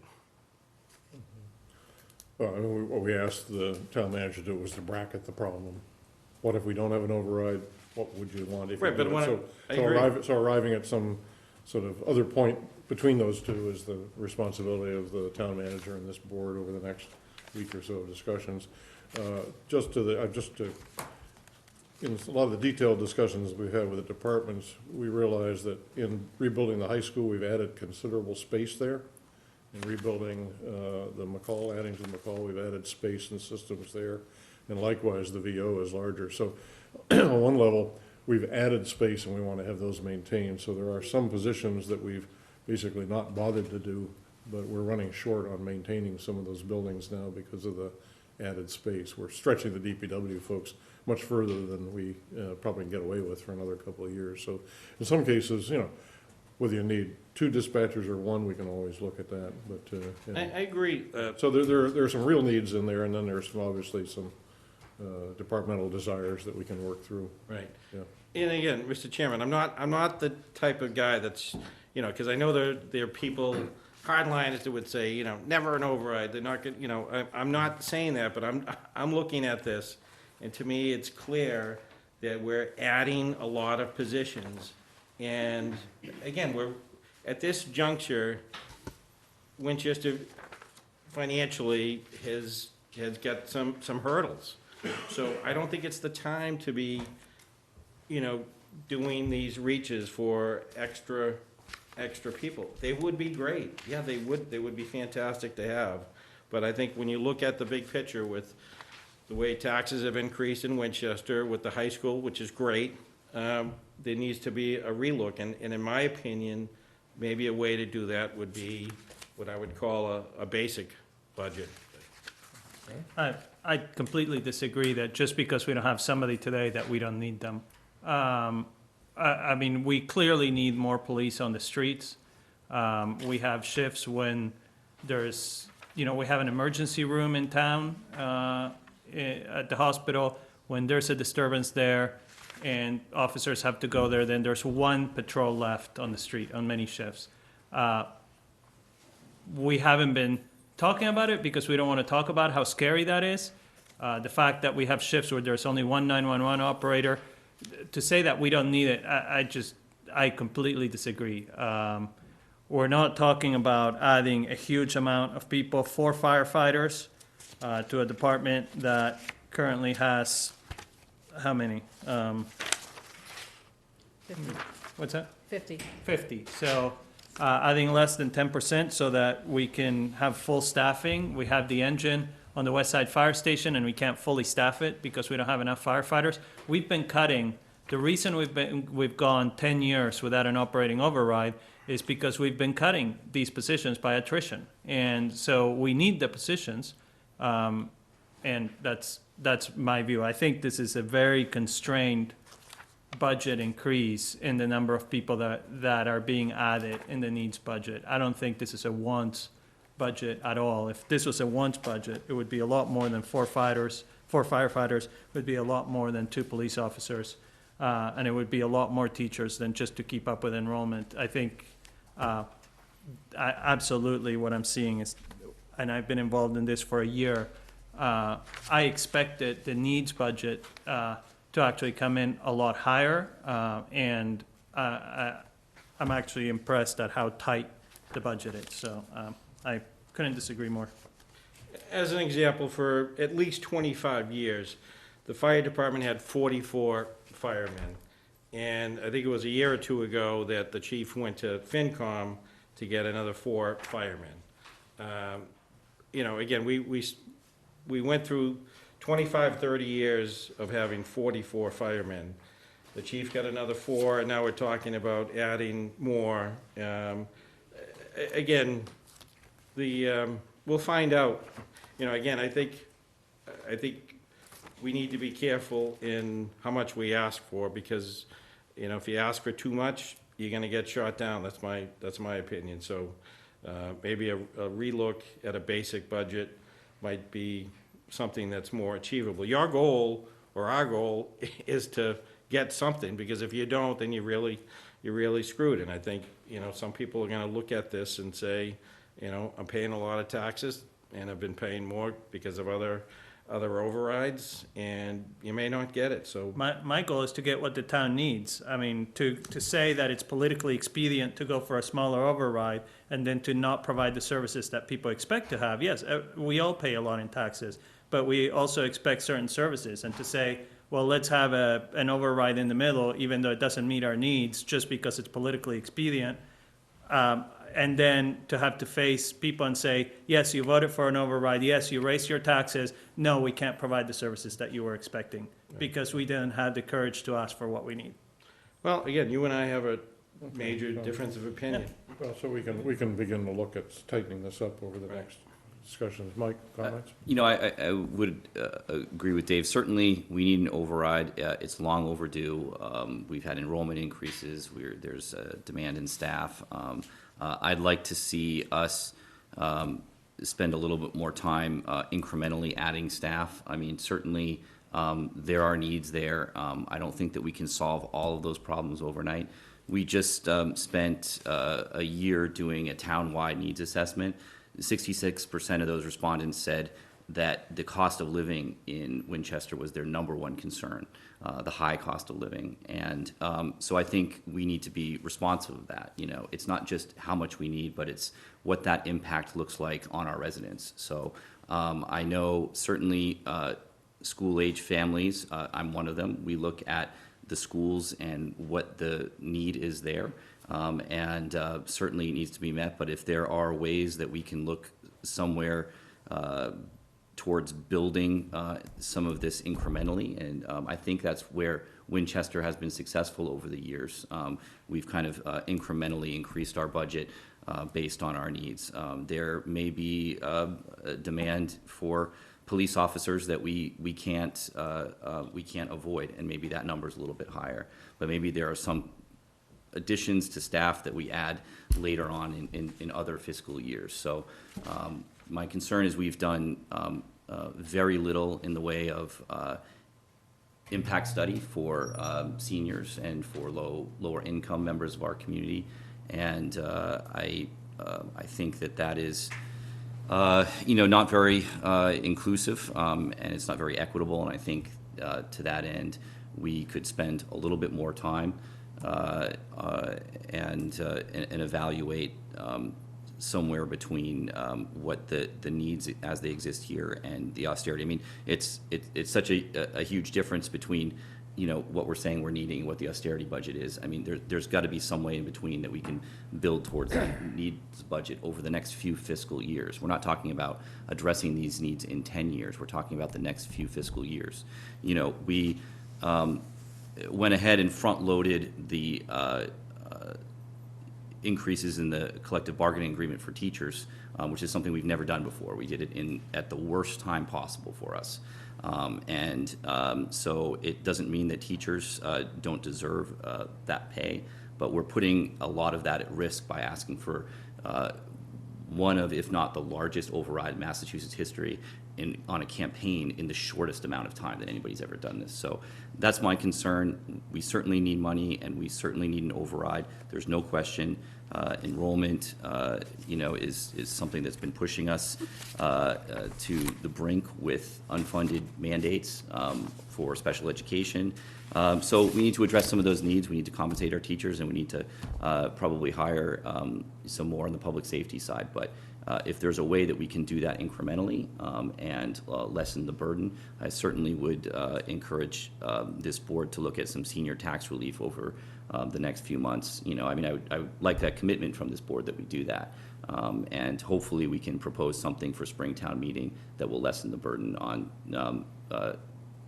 seniors and low-income families in this community. We've already increased taxes by 25% since the time I've been on the board, and now we're putting another large tax burden on people that weren't expecting it. So that's my concern. We're looking at another override in the coming years for Lynch, more flood mitigation work, and another school project at Morocco. So there needs to be a plan that considers that not everybody has deep pockets in this town, and there are a lot of members of our community that have built this town and have been a part of the community for a long time, and I'd like to see them stay, and I'd like to see us put some effort towards that end. I just had a couple of comments. First of all, thank you so much for this presentation. The side-by-side definitely is really helpful so that we can kind of digest this easily. And I know you indicated these is not like a full comprehensive compendium of all of the either austerity cuts or the needs that would be added, but it's definitely illuminating, and it really helps a lot to kind of give us a little bit more of a picture of what the contrast would be. I was just kind of curious, where school is such a huge part of the budget, is the school reflected on this first page, or this is mostly just town hall? and DPW. Municipal. Yeah. So the 119, 124, and Right, 130 do yep. include the school budget. So Right, this I is- saw this that, is a- but so that's the only part of the presentation that would reflect the school. So for page 3, the mandated increases, the personal services, the projected contract settlements are for the town only. Health insurance is both town and school. I don't have an exact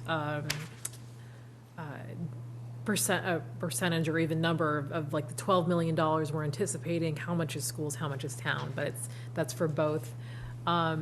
Energy costs would be both town and school, and retirement contributions would be mostly town, some school, because the teachers are on a separate retirement plan. Okay, but as far as the first slide, which I guess technically is the second, if you count the first as the title page, so, and forgive me if I'm just not reading this quickly enough, but what percentage is the difference with school? Is it this, with the needs budget, is it the 8.9%, or is that a combined town and school, as it says at the top?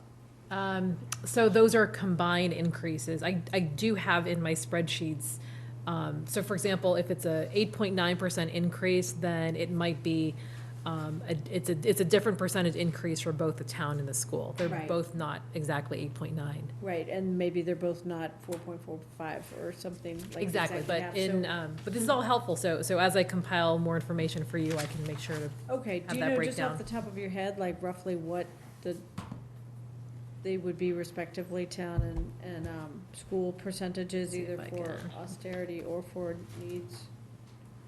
If you don't, it's fine, I would just, this is extremely helpful, and I'm very, very appreciative, but given the proportionately larger amount of our budget that is for school, I was just kind of curious what the needs and the austerity respectively would be with respect to school. So let me say that it's not an exact, but the schools presented a budget that was around like 3.5 and 8.5, roughly. I'm just gonna round. So those are less than these increases. However, I think if you also add like health insurance, which is like a 7% increase, then if you looked at just what the school presented, then it would be one number, but the Okay. schools also include things that are interspersed. I understand. Thank you so much for saying that, but roughly your information is that on the school side alone, the austerity would be about 3.5% increase, and the needs would be about 8.5% increase? Yeah, is that- I don't know if you have the exact figures. Well, so what Judy presented last week was that the needs budget is an 8.46% increase, FY '20 over FY '19. The austerity, I have to double check, but it was in the mid-threes. Three. Yeah, 3.8 sounds right, Increase, increase.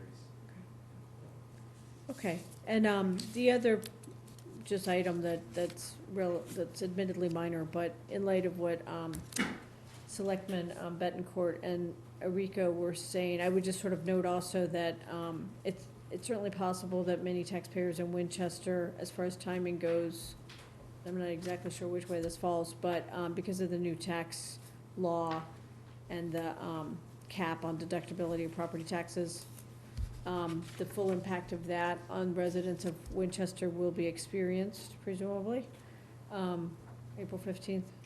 So, I'm not sure really where that falls as far as timing, and, but it's definitely a consideration. Like if we were where we are now last year, that might be, have been an interesting scenario compared to now, because all of this, it's just another factor that will hit. And, so in any event, I just thought I'd mention that. So I guess I would, well, the number is fairly large in both directions. I think it's well to remind ourselves that the town has grown over the last 10 years. We have a lot more residents. We have roughly 800 more students in schools. That increases them, we've increased the number of school classrooms and facilities to absorb that, increase the number of teachers. But while we've been doing that, we've been basically, in the last 5 and 10 year budgets, we've been scrimping on a lot of services and a lot of staff. So while we can certainly look at a 2020 needs budget and begin to cut it back some, or space it out over time, over a couple of years. The inescapable fact is the town and the demand on our services has been growing, and we basically have not been able to keep up with that. So it's not, I mean, will be the first override we've looked at in 10 years, almost.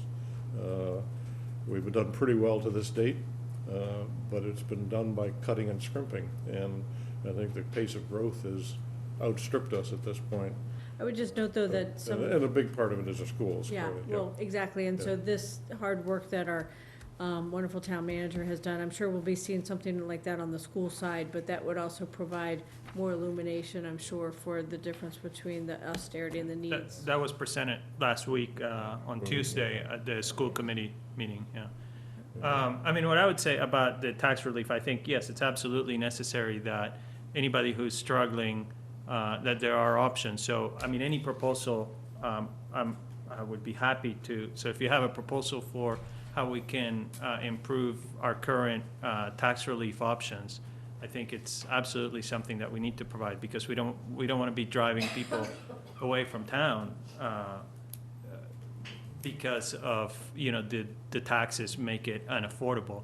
At the same time, I think developing affordable housing is key, because we do have people who live in homes that are looking to downsize, and you know, we have people who move from Winchester to Lexington, which has a much higher tax rate than Winchester, but because they can find an affordable housing option, the taxes become much lower, whereas in Winchester, there's very little affordable housing for people to be able to downsize and remain in town. So I think both affordable housing as well as any tax relief that we can provide is very important.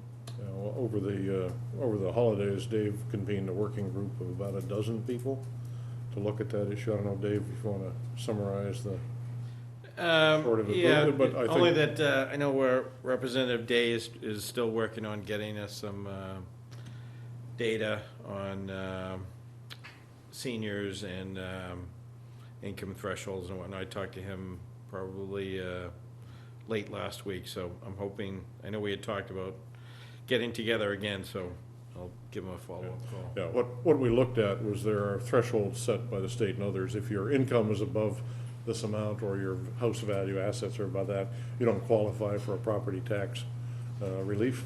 And so what we're looking at is to say, how many people in Winchester meet the current thresholds, how many might qualify if we had a higher threshold, and what we would look at, what Mike Day was going to begin to look at was, you know, do we go in and make an appeal to the legislature to change the thresholds for Winchester, because the housing prices have been driven up so high that you can't qualify. And I think the consensus of the working group, at least, which had current and former select people on it and others from all over the town, social services, was that we would be very definitely be willing to look at that and bring it to town meeting if we can see. One of the things that was very clear was not many people are availing themselves of it at the moment.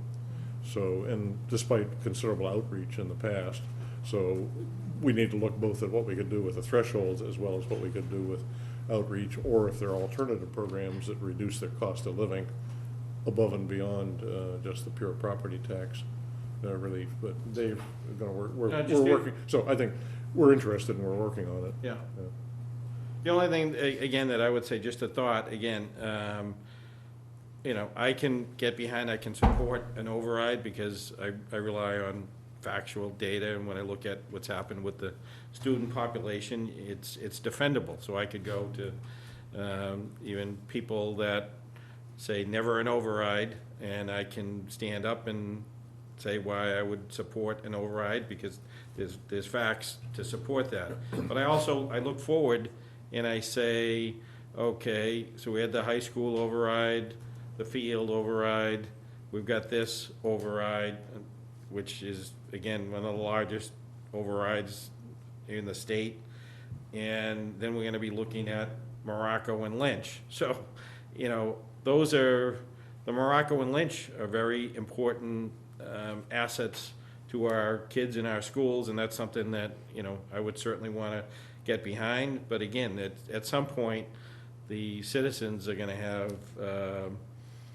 you know, not a revolt, but, you know, as it relates to overrides, they're just gonna tune us out. So all I'm saying is, if there's anything we can do to be more lean on this operating override, because you need to look to the future too on the schools. I think what Mike talked about is maybe looking at it in a shorter cycle. I know others have talked about having it a $10 to $12 million override that would cover us 5 to 7 years, but again, I think maybe a shorter span, and then we can look at phasing in some of these. I hear a consensus that we might ask the town manager to go back and look at the departments and see what's not critical in the needs and how that might be spread out over a few years as well. I would, just as a matter of history, one of the reasons not the only reason obviously, but one of the reasons we had to replace the high school, rebuild it, was because having built that in the late 60s, early 70s, we proceeded through the 80s and 90s to basically, I think the euphemism is deferred maintenance. We basically didn't bother to invest in the staff to maintain it. We didn't bother, we stripped out our capital expenditures, we stripped out our staffing on it. And for the large part, we didn't maintain a lot of those buildings, and it caught up with us. I mean, the building aged out, the spaces are not as usable as they could, energy costs caught up with us. But I would rather not see our town go through another cycle where we're so conservative on the staffing and expenditures and maintenance that basically all our buildings basically die on us, and in another 15 or 20 years, we have to go back and pump for not this time $120 or $30 million school, but a $200 million school. That's I think people have correctly pointed out, that's a big ticket on your tax bill to have to fund a $100 million override. So that's one of the concerns we need to weigh as a board is, you know, if we're really conservative on the operating town side, are we going to be paying double for it in a few years? And that's a judgment you just have to make about balancing current needs and current maintenance. If we sort of look for a lower number on this, the other sort of core question that I've asked Aaron and the FinCom to look at is, so, okay, when you look out over, let's say, 3 to 5 years, how much an override do we need to cover that period? I mean, one of the concepts we've asked is saying, I think the state requires us to ask for the total override at one shot. Push the ceiling up. We do not, as I understand, have to spend it all. So you could ask for 10 and spend 6, 7, 8. So the tax impact would be stepped up. But we need to have a pretty good sense of how much money we need to cover 3 years if we want to do that and another override, or 5 years and we want to do that and another override. So I don't know, Aaron, if you would, the FinCom has been looking at this issue. I don't think they have a perfect answer, but the question Yeah, is... if everybody wants to pull up this document. Yeah, you can come up here and enjoy that. And I think we have the... I don't have it on a drive, though. It's already on the. It's already on there? Lisa put it up there for you. Okay. Yeah. Let me hand that to you. Mhm.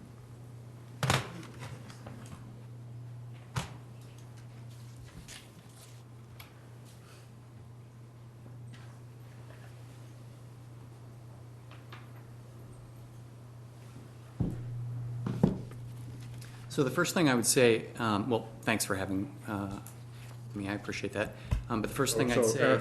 Aaron had the great dexterity to be elected as the FinCom chair right this year, so he's really enjoying his year as FinCom right. chair. It's all your fault. Yeah. No, I actually know it's all his fault. He's the one that got me in.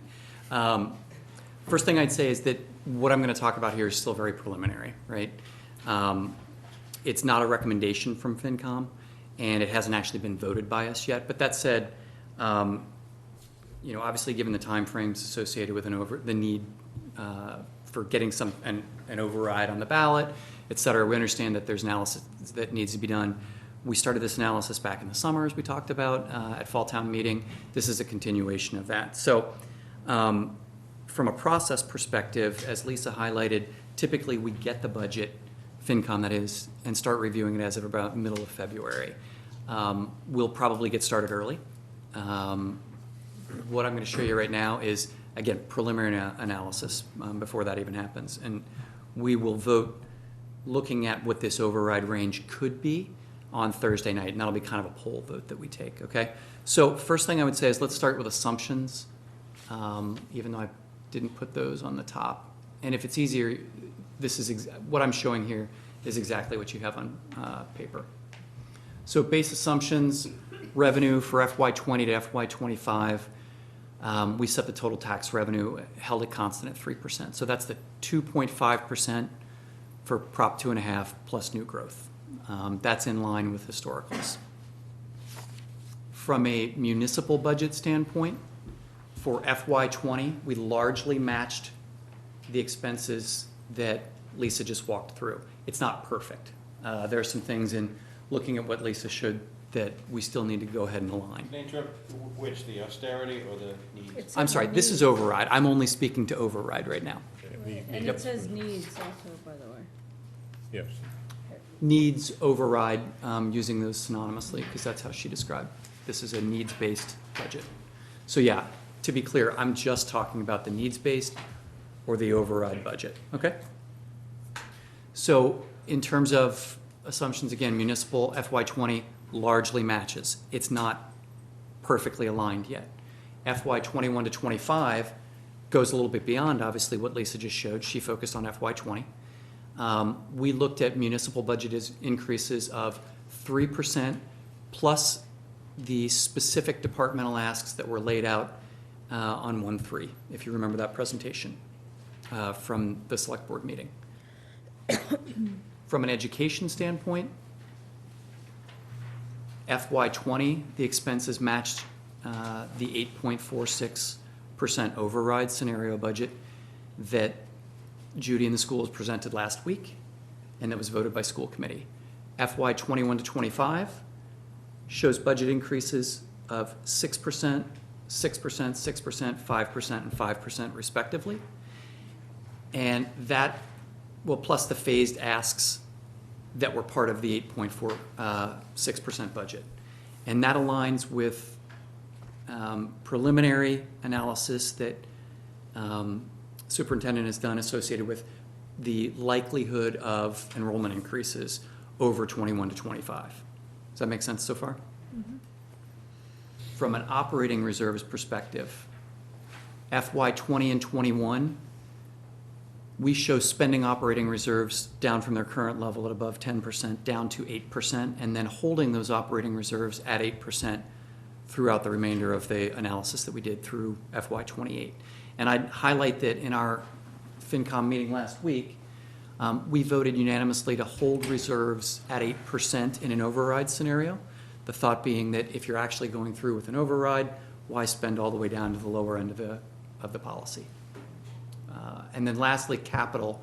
The numbers referenced in this are essentially level service for capital. We didn't go above and beyond what they currently do. It's essentially holding them harmless. So what does that mean? It's the $220K in free cash that we typically provide or vote for them, $100K in deferred maintenance, and then the retiring debt. Okay?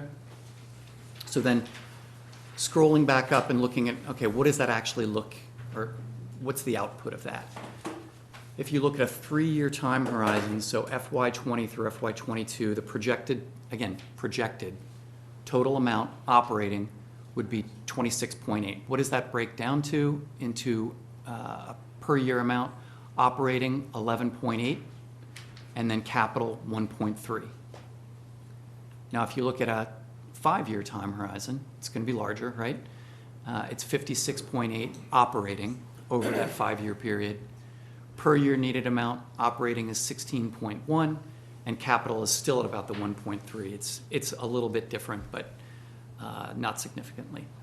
Now, going back to that 3-year time horizon operating of 11.8, that is different than what Lisa just showed. What she was showing is a shortfall for 1 year in FY '20.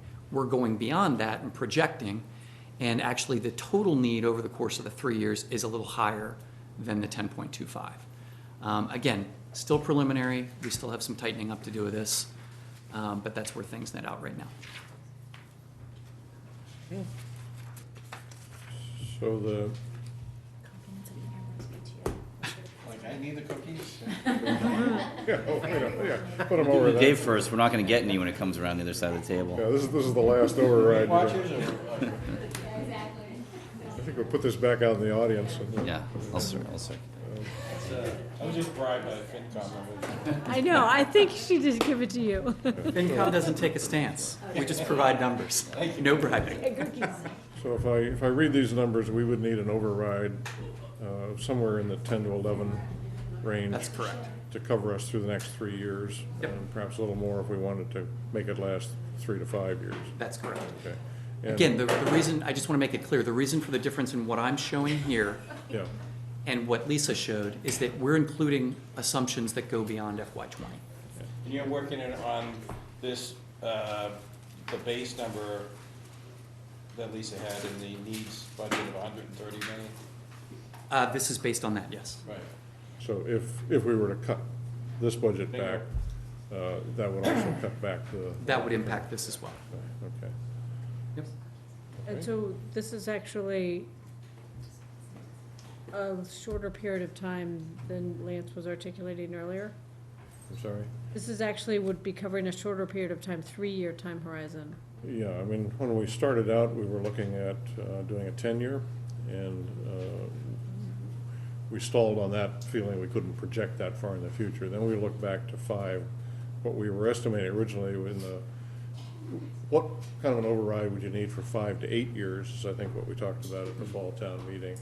And that was in the range of 10 to 12 or more million, and at least 3 capital. So this is somewhere in that ballpark, but I think we're really talking now, saying, do you want to do, I guess this is a decision we have to provide, is do we want to look at funding a 3-year override and coming back in a roughly 3 years, depending on conditions, or do we want to do a 5-year? But that 3-year would be around between 10 and 11. Presumably, after we get tweaking the budgets and, responding to Dave's comments about, could you cut back the number of people, could you spread them out, same for the schools, yeah. Whether it's 10 to 11, 9 to 10, that would be something to be worked out in the next few days. Kind of to see what depressing. we could Yeah. see what we could trim back. Right, it's just that, it seemed like one of our predicates at the beginning of this discussion was that it would, if it was in the double-digit numbers, but just in, like around 10 to 11, that it would be more of a 5-year kind of scenario, and that's not the case, according to these numbers, so. Yeah. But, we could get more revenues in, we could have lower expenses than we're estimating. You're in it's not gonna be a very perfect science to guess what our healthcare costs are gonna be over the next, is it 7%? A few years ago it was 10, and went down to 5 for a few years and 0 for 1 year, but, will the school children show up as we estimated? Probably. If they don't, we don't have to spend the money. So, in the end, it's town meeting's decision how much to spend and on what to spend it on. So, we could be going. At this point, this is our best estimate, town manager's, FinCom's estimate. Eventually bring it to town meeting, and they could decide each year whether there was the headroom to spend or not to spend. So, unless I'm mishearing what you're saying, we're in the range of 9 to 10 to 11, depending on how much we want to trim out of the current budget. Yeah. To make at least 3 years and see what would go. Yeah, I'll say from FinCom's perspective, first off, we need to talk about this in our meeting on Thursday. Like I said, it's not a recommendation, obviously, right? Just knowing the time constraints that we're all working with, we wanted to provide the analysis as quickly as possible, right? We'll discuss it on Thursday. There's some tightening up we would want to do, I want to do on the model. There are assumptions that we've not had a chance to talk about with the town manager yet that go beyond FY20, right? We've focused on FY19 and FY20 in more detail, but we need to look at, making sure we're in alignment on the assumptions beyond FY20.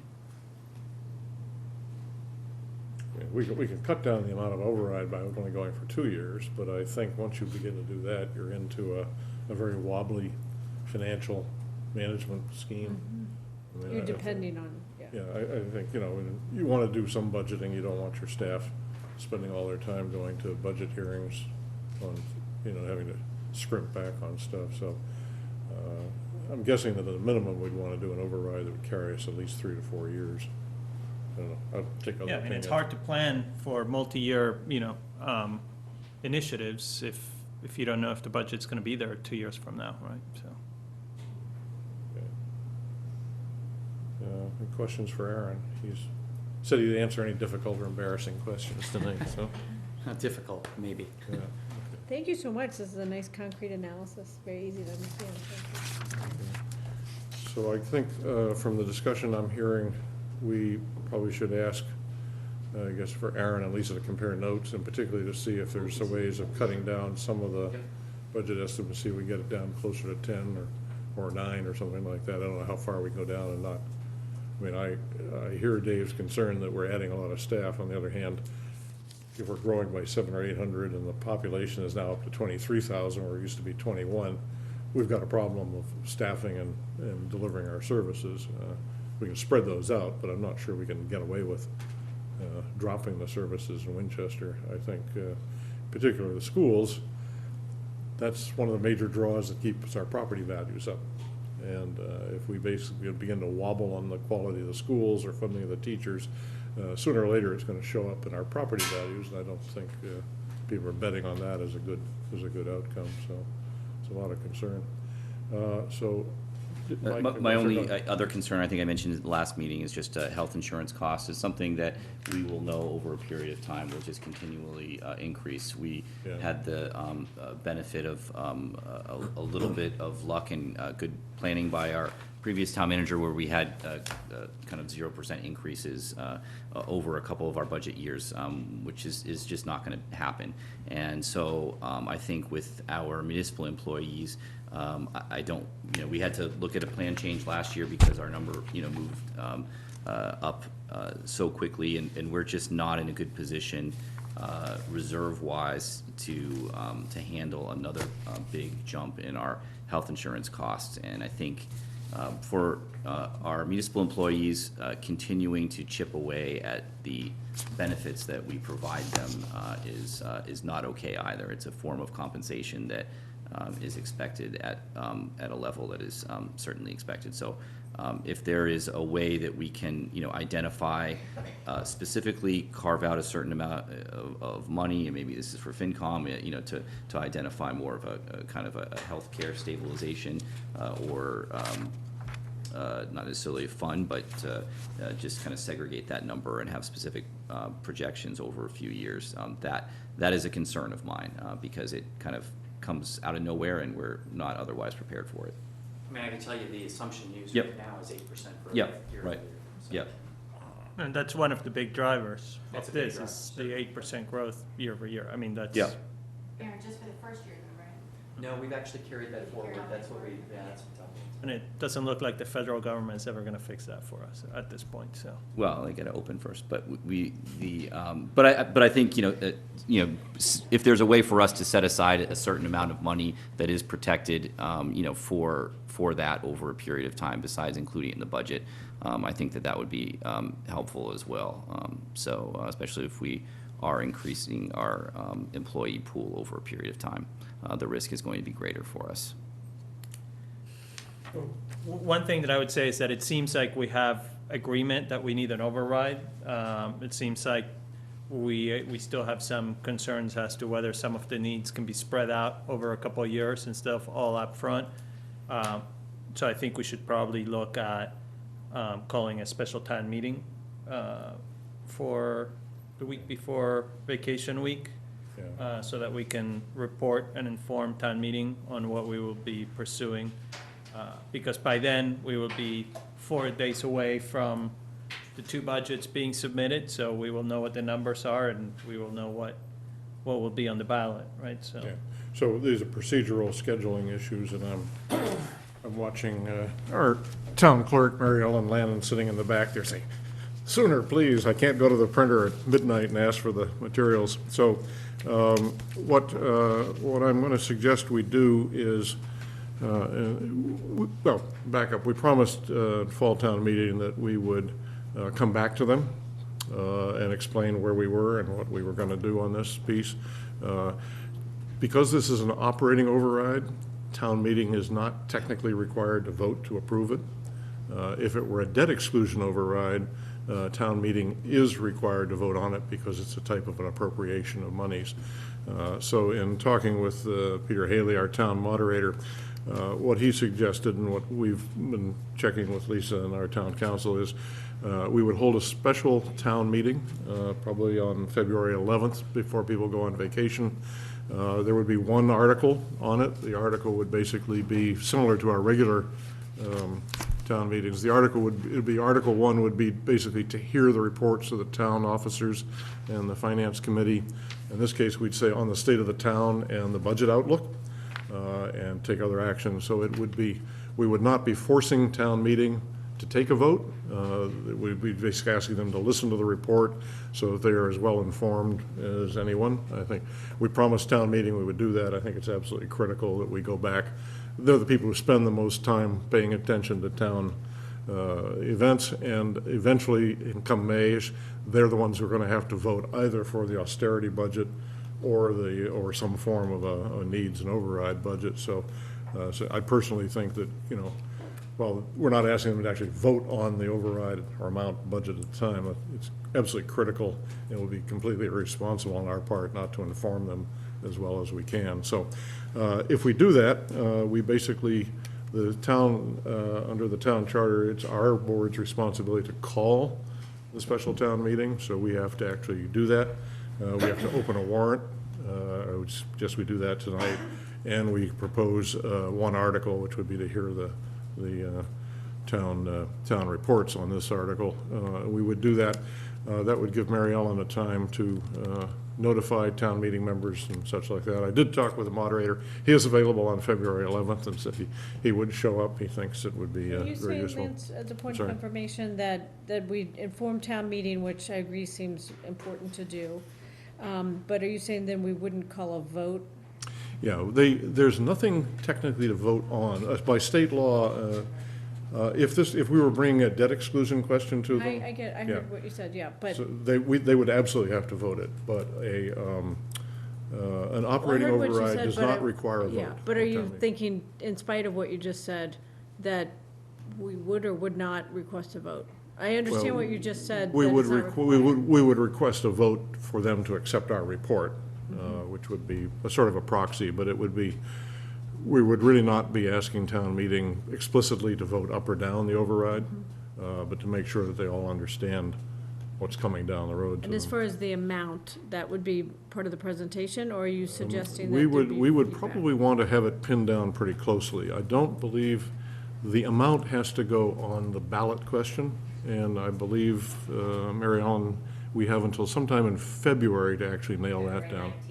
February 19th. So I think we should go to town meeting with a pretty narrow range. I'm sure that people could say, I don't need the cent and the dollar cents, but I do need the I need to know whether it's 8, 9, 10, or 11, or 15 million, certainly, they want to do that. So I would anticipate we'd go to the special town meeting with as much information as we have and as tightly pinned down as we can, so that people can be informed. But so in order to do that, we ourselves have to call it, we have to open a warrant, and we have to put an article on there. I would suggest that if we do that tonight, we hold a very brief brief select board meeting, either early Friday morning for an hour or half an hour, or if people's schedules permit, early next week, a Tuesday or Wednesday night, to confirm and close the warrant so Mary Ellen can get the materials to the printer, because we have to get out to people rather quickly with the information. So that would set the thing. The other thing that we don't have to do tonight would we actually have to announce whether we want to have a override question on the ballot or not. We don't have to specify exactly what that amount is. That comes in the For February March. 19th. Yeah. Yes, correct. Yeah. So that would go, we have until February 19th to get the specific wording of that in. And that would have to go in, because that has to go to the printers and be out 45 days ahead or whatever. So that's got a much longer lead time. So I'm sorry, Mary Ellen? The ballots would need to be ready roughly about 21 days before the Before election. things, So so, we get it yeah. off to the printer about February 20th, February 21st, the printing, and then I get it back so that, absentee balloting begins roughly 3 weeks before. Okay. So the actions tonight, I think we ought to decide whether we want to call a special town meeting, set the date for the 11th, open a warrant on that, set a date later this week or early next to close the warrant so that can get underway. If you want to declare tonight that we intend to put a question on the March ballot, that would clarify for people, that we need it. We don't have to specify tonight the amount, because I don't think that's ready to go. If I got that clearly, yeah. Right, yeah, Okay. absolutely, thank you. And then also, as far as the amount not having to clarify, is it also fair to say that even the structure of the ballot wouldn't have to be clarified tonight? So, for example, if there was discussion about something like a pyramid override or something like that, we could have that later. That could be a second discussion, you're correct, yeah.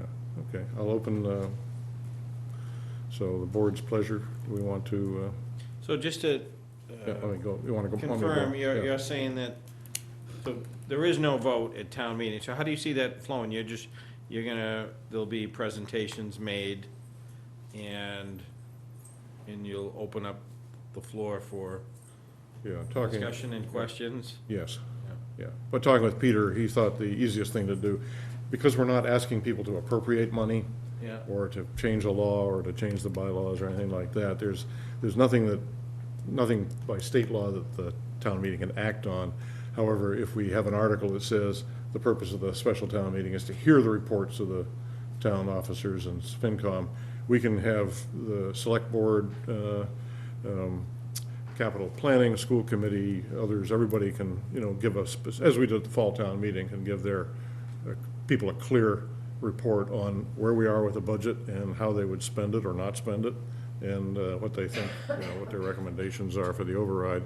And at the end of that, Peter would open the floor. People can ask all of us as many questions as we can tolerate. And at the close of that special town meeting, I think Peter would basically just ask that the town meeting vote to accept the report, so it just puts them on file. So, and the town meeting members could say, I love the idea of an override, I'm gonna vote against the report, or I hate the idea of an override, I'm gonna vote just to put the report. It would not be a commitment by town meeting one way or another, but I'm guessing that we would hear plenty from both sides of the issue and get a good sense of what people thought of it. So, in this sense, it's a special town meeting. It's critical, I think, to make sure that town meeting members understand where we are. I mean, it's complex enough and the choices are not all that pleasant, so, it's just money, so. What actually also would just simply further inform town meeting, if for no other reason, in addition to the override, is because spring town meeting in May includes the budget. Right, and So you'd have to it's just vote either one or the other. More information is more enlightening Yeah, in general. yeah, and I think they should be very aware of, if we don't have an override, it'll look something like the austerity side. If we do vote an override and we are able to narrow down the amount in the next week, then we would be able to tell people where and how fast we would. Right. So if the override is on the ballot at the end of March, then if it passed, then it would be effective for FY '20. Yeah, if the town votes the override in March, then the next step would be for the town manager and FinCom to come to town meeting and say, here's how much and how we expect to spend that budget. For May town meeting. May, Yeah. and the town meeting at that time could say, we want to spend half as much as you guys want to do, or we want to spend more. In the end, it's town meeting that controls the purse, and they would have to vote, the whole yellow sheet. Town meeting would have to come back and say, town authorized the $10 million ceiling for the levy, but we only want to spend 6.5 of it this time, and that would stick. That would be town meeting's decision. I mean, or they could say we want to spend 9.9 out of it. But I think, to your point, we really want to make sure the town meeting understands where we're going, and where that divide might be come the town election. So both budgets, at least, both town manager budgets will be submitted to FinCom by February 15th. So well before the election, we will know what town meeting usually doesn't deviate that much from the budget that is presented. So 6 weeks before the election, we will know what the two budgets will look like, whether the override passes or it doesn't. But then again, town meeting could Good. say we want to spend a lot less of what's been appropriated, or we just want to spend all of it. David? Mr. Chairman, so, you know, the vote really doesn't matter in the sense that it's not, you know, it's not a binding vote of town meeting Just on the report. on the report. Maybe if you wanted to get a true sense or pulse of, on this override, maybe you should call for a open town meeting and allow any taxpayer to come. Well, I don't think we can do that under our town charter. Yeah, We well, think- this is however- essentially not a binding vote. Right, but I don't If think. you we- really want to get a sense of the I override. don't think we can do that. What we are talking about, though, is, and we've been talking about with the school committee a bit, and it's again this board's decision tonight. We thought we would, on January 24th, which is a Thursday, we're trying to reserve the high school auditorium. We thought we'd do a public session, so in effect, if you think a preview, an off-Broadway version of what you might present to That's town good. meeting. When and where? It would be Thursday, the 24th. It would be the high school auditorium, I believe. In January? Plus, In- can I? in January, can I yes. point Yeah, something go ahead. out, is that all residents are invited to attend town meeting, and town meeting routinely allows for any resident to ask any question. I have never heard of town meeting ever saying no, that residents who are not town meeting members are not allowed to ask questions. So any town meeting, as far as asking questions, is essentially open to all residents. Okay, so, but in the kind of So open it talk up to early, the- talk often, to the we would do the one proposal, and I'll look for the board to nod on setting this up. School committee, I believe, is generally inclined to do this work with us, and I'm sure capital and others would be to, I guess, we'd call basically a public information session. General Right. hearing, we would be posted, we'd advertise it, it would be on the 24th, Thursday, That would be great. and I don't know whether we call 7 or Well, 7:30. So I have a concern with that. One is the school committee actually voted a budget, and we're not. So by Well, the but- 24th, this board will not have voted a municipal budget, so I'm not sure what information we're presenting on the 24th if we haven't voted. Well, I think we would, budget. we would vote a refined version of what was public tonight, or, you know, we could decide how much to, I don't think it's really critical at this point to tell everybody down to the last dollar and decimal place. I think, you know, big round numbers are gonna be sufficient to get the general idea Well, I across mean, to I think people Yeah. are more concerned not so much about numbers, but about what services would be cut Yeah. and what services would be added based on, On that amount, you know, yeah. and so that's. So I think. And if we haven't voted a budget, we don't know. Are we adding firefighters? I mean, I know there's some concerns about doing that.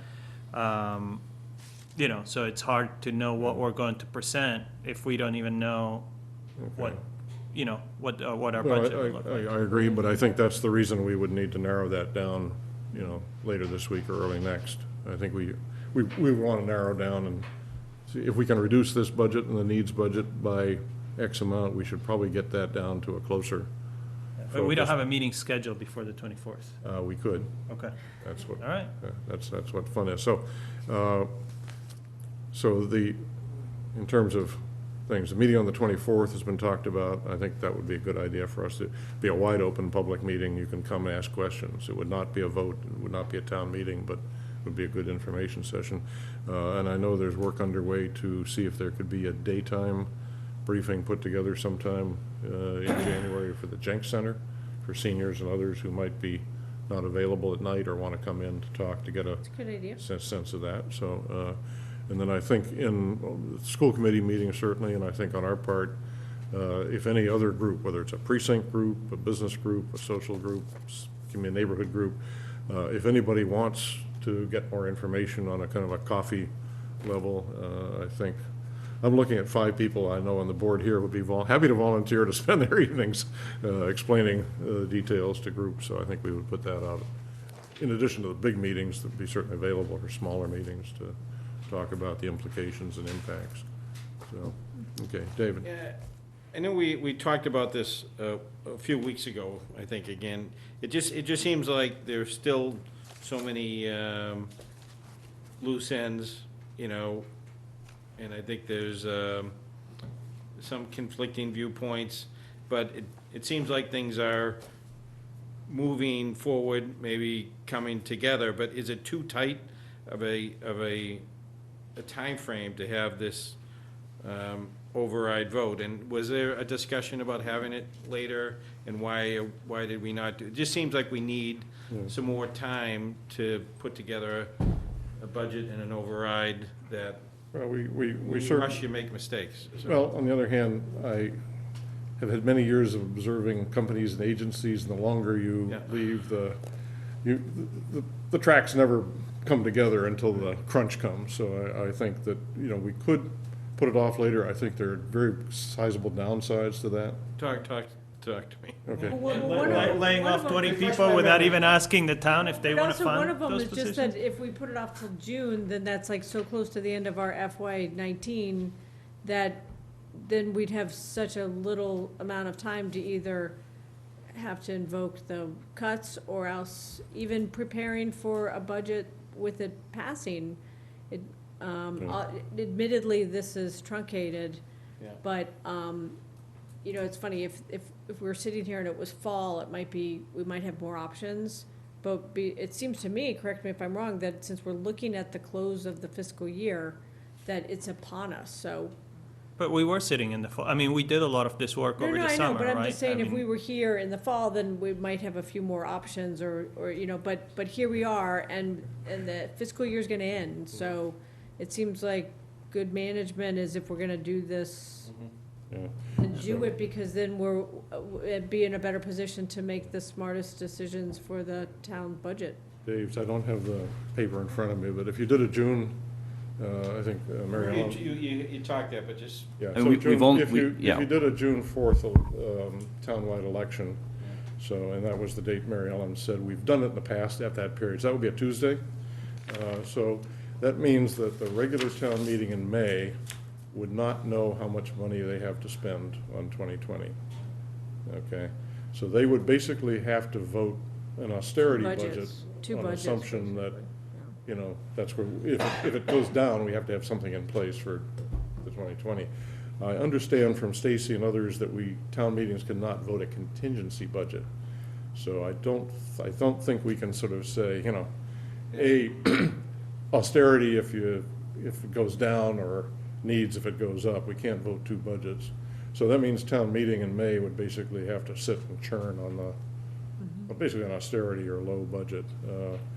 And if you wanted to do a special town meeting, you could obviously do it before May, or you could do it, kind of scrunch it in at the middle of May, but that gets to be pretty tight. So you'd effectively, at your town meeting in May, you'd ask them to vote on something and give them all the reasons why they ought to vote in June for an election. But the other problems I think we run into is just, I think Jackie's point is you're coming to a crash landing on And your of budget. course, there's the optics, because if you're seeking an override and you're actually paying for a separate election, that while the cost might be relatively small, there's still additional costs, and just the optics of that might be sort of unfavorable. And Mike has argued to me that we need more time to campaign. I know that if we give ourselves more time, we won't close fast on the question of how much, and I think we need to do that.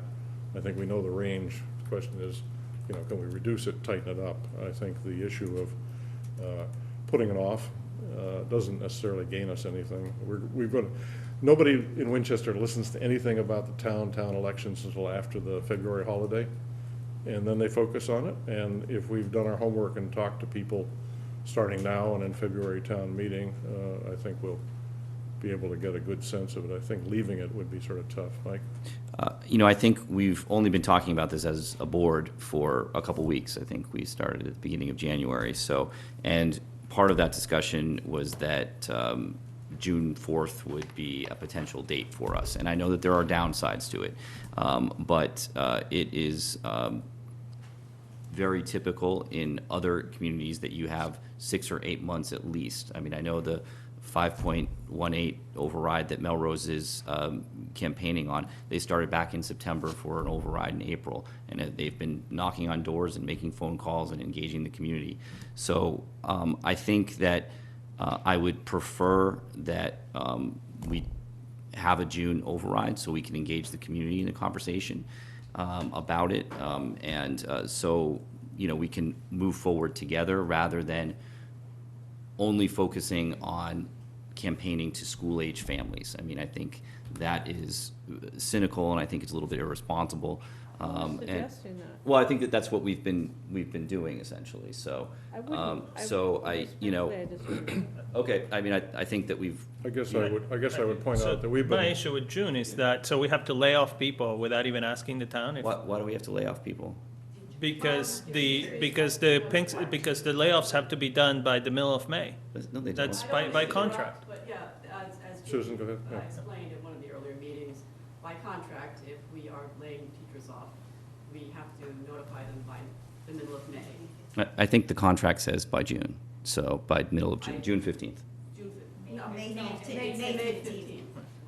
Mike, it's May 15. Which part of the contract is that? I mean, our collective bargaining agreement with unit A's. As far as I know, I mean, have you, I will double check. Yeah. But that is what I've heard consistently all year. I mean, when I've looked at the collective bargaining, it says, you know, by, best efforts by May, no later than June 15th.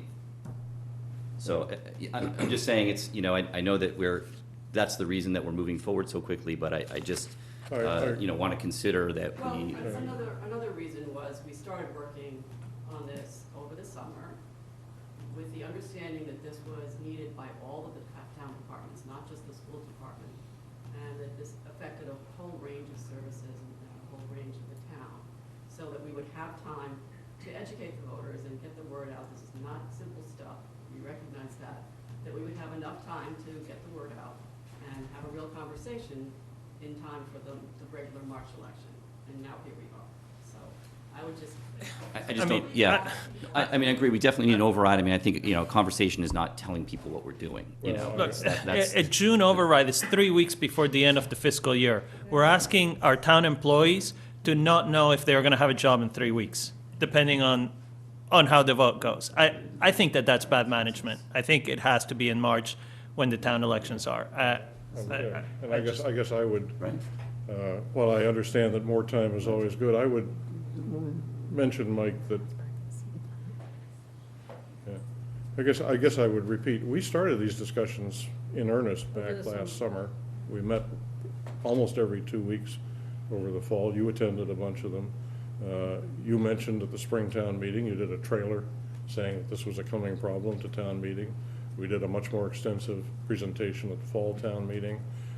We've been talking with people all over the school committee and all over the other groups all winter. I mean, there's only a limited number of people in town who want to spend their time worrying about town budgets, and I think we've had pretty well saturation covered with them. I think it's our responsibility to go out and basically tell them, you know, as best we can, what the conclusions are of that, and to do it pretty aggressively between now and a March 26th vote. And I think that can be done. You know, we're talking about a meeting on the 24th, talking about a setting of a Jenks meeting, talking about briefing town meeting on February 11th. We've had pretty good coverage in the press. Both the Star and the Chronicle have covered the meetings and discussions on this. So I'm not as anxious, I guess, as would be. And I guess the downsides of a June thing were, we did look at it. We did lay out the scheme for it, but it basically is, you know, it runs you right up to the end of the fiscal year without people knowing which way you're going to go. So I understand it's not perfect, but if we wait, we're not going to get closure on what we're doing at all. June anyway, like, could it in theory be like May? I mean, what, you know, if Mike's concerned about having a little bit more time, I mean, I'm still concerned about just the visual of asking for an override and paying for yet a separate election to do it. Seems that there might be sort of some negative connotations of that, but if Mike is concerned about more time, then would it have to be June? Well, I mean, could it be the like alternatives are to do it mid-May? early in May, right after town meeting. Town meeting is the end of last Monday in April, last Thursday in April. So we're, You'll vote May 6th on the budget, because you can't do it until the first Monday in May, and it's late this year. so you either have to do it in the middle of April when we have a spring vacation, or in the. And also, that would be only a few weeks after the March election, so Right. that seems like a waste of money. Like, Yeah, so I mean, it's a jam, you know, but I think there are enough people involved in this process to date that I think we can do a good job explaining it. Now, if we get into town meeting on February 11th and we don't do a good job of explaining it, and town meeting throws things at us, I'll buy a ticket, to a flight to Mexico, and you can forget we don't have to, we have until the 19th of February to put it on the ballot. If we are run out of town before then, that'll be a good sign that we don't want to vote the election. I don't think we should get to that point, and I think we can move forward on it. So, again, we don't have to decide on the amount tonight. I think there is a consensus that we should have an override. We can leave the exact timing of that off, but I think we should probably go ahead and, for Mary Ellen's benefit, call at least for the February 11th special town meeting. May I just add a quick little point of information? Under Massachusetts general law, if a town has not accepted a certain provision that allows the government to talk about materials for or against a question, the only thing that is left is once you vote that question February 19th, then you folks as public officials and staff, we cannot publish and produce the yes or no impact. So your dog and pony show is what the town clerk likes to call it. Your deadline is that 19th. If we use town resources, we individually can Correct. go off and Individually, as shoot our elected mouths off all we officials, want, you'll do your right? thing. But the morning of the 20th, political action committees can come to my office and form a yes campaign and a no campaign. And then those activities can be, done by the citizens or the elected officials. Okay. Okay, just to keep that in mind, I would love it in the future that we can talk about accepting the Mass General Law statute. We've tried it a couple of times in my tenure here, and it just has never gotten enough traction. Who is that, a townwide vote or a No, it's town not meeting? townwide, it's a town meeting vote, but it would allow me to produce the materials and give it to the voters at the counter and be able to answer some of those questions of what that impact is. Because I'm sometimes, without that provision, I'm left to, being very, very careful as to how much I can say and what I can't say. So, just that point of information. Thank you. That's Chairman, helpful. could I ask, could you, maybe with management, put together like a schedule? Seems like there's more dates popping up, with the public. Yes, we can do that, a hearing, calendar. The 11th, the 19th, that'd be appreciated. Yeah, okay, yeah, we have one, we could get a simpler version of it put Right. together, yeah. Updated. So right now, the dates would be a general open information session at the high school on the 24th, a time at the Jenks to be set up, presumably reasonably soon, a special town meeting on the 11th, and that would be the critical pieces. Okay. I guess the chair would accept a motion for the select board to officially call a special town meeting. Do we have any specific wording that we have to use for the motion? Yeah, Okay. that's sufficient, just So the I- date and the time. All right, so I move that we call a special town meeting for February 11th at 7:30 PM and open the warrant. Okay. Just as a, I think that this override is a long time coming. I think it's important that however we move forward as a board, and we be unified in that. So, as we move forward in this process, I hope we can keep that in mind. Yeah, so we don't have to vote the amount tonight. There's a lot of work to be done on that, so, okay. So the motion on the table is to call for a special town meeting to be held on the February 11th. That's a Monday evening, 7:30. I appreciate what Selectman Bettencourt just said. I was just kind of curious if what he said has implications on this vote. Are you sort of stating an opinion about what you think about a February town meeting, or?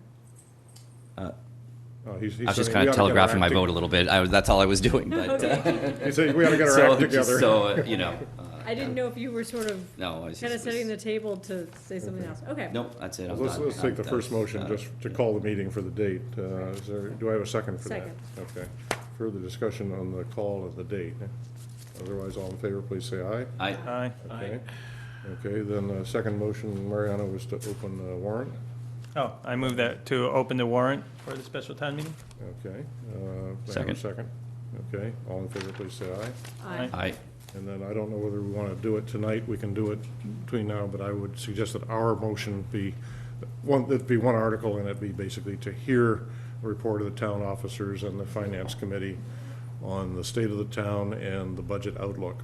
And I think there's, and take other actions, I forgot the language that goes with that, but we could, I think Peter looked over a version, we could bring that, we don't have to do that tonight, I guess we could We could do that when we close the warrant. do it and close the warrant. So next question is, do we want to meet early on Friday morning, or do we want to set a date, an evening?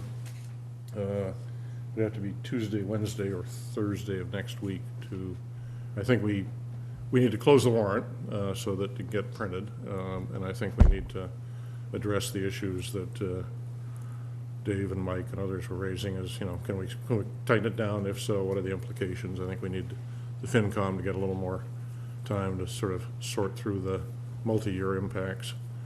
So. We got a conflict early Friday. Okay.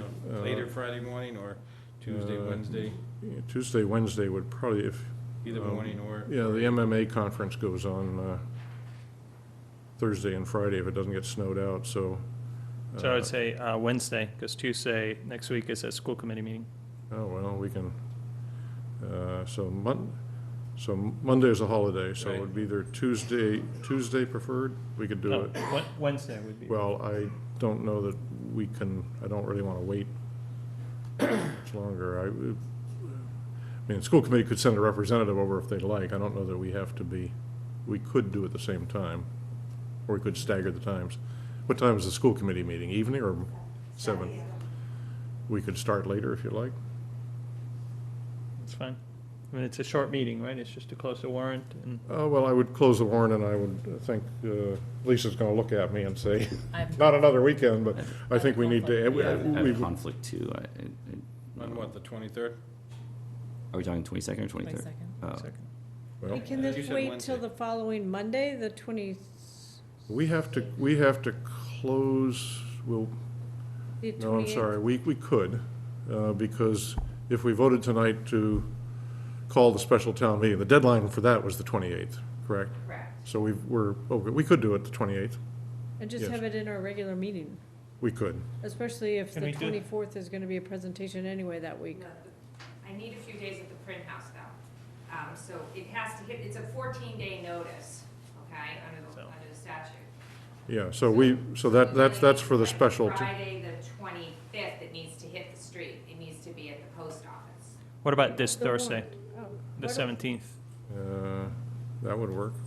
N- I don't know, does that leave enough time for Lisa to work numbers? Could I just maybe throw an idea out there, and this is only because it's so tight.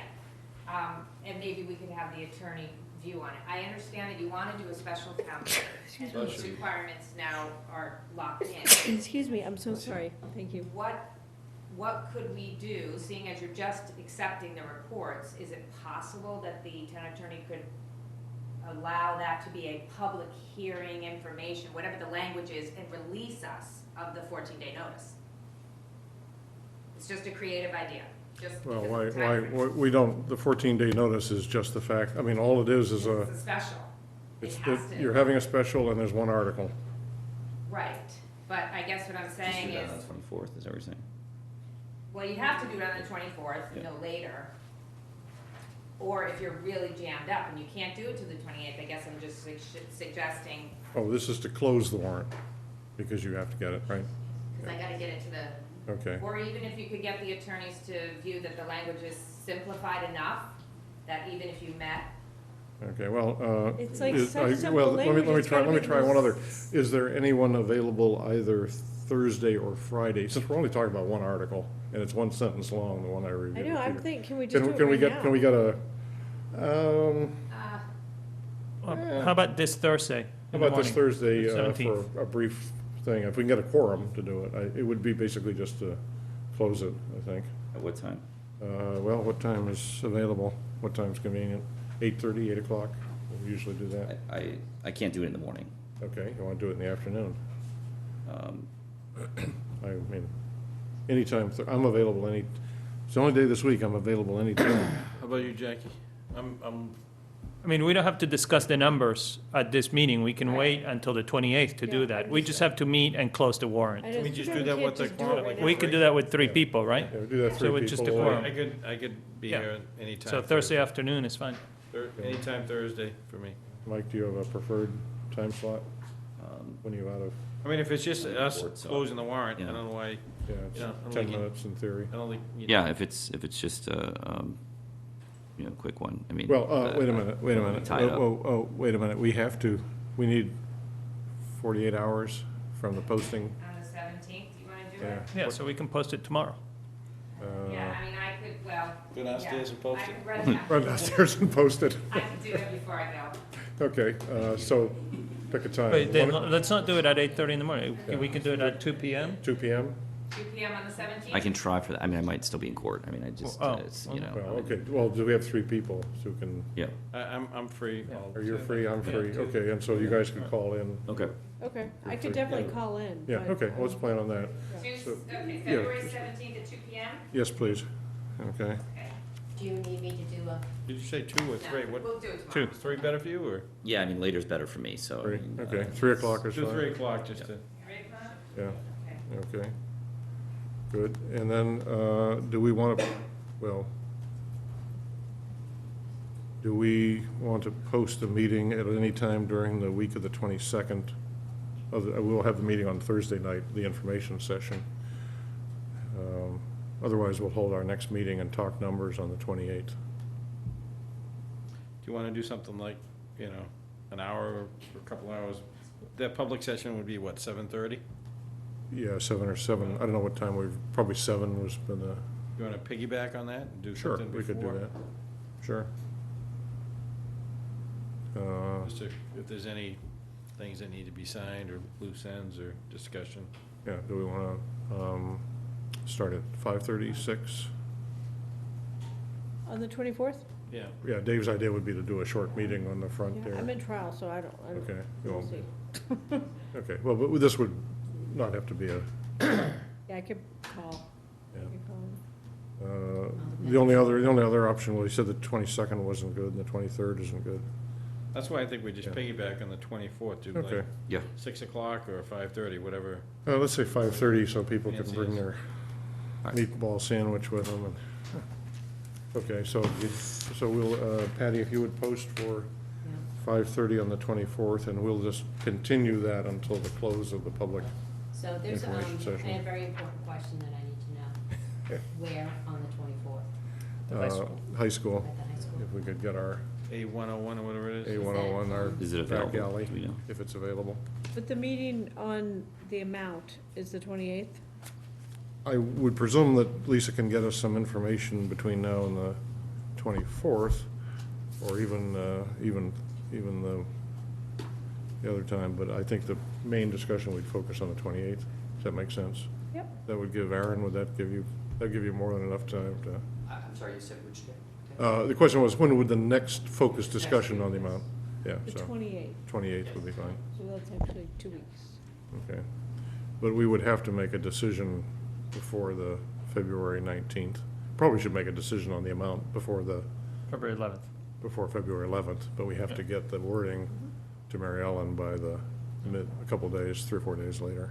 Well, plus the 2 budgets have to go to FinCom on February 15th, so, So we have I mean, we have to, a quick number session, Yeah. okay. Okay.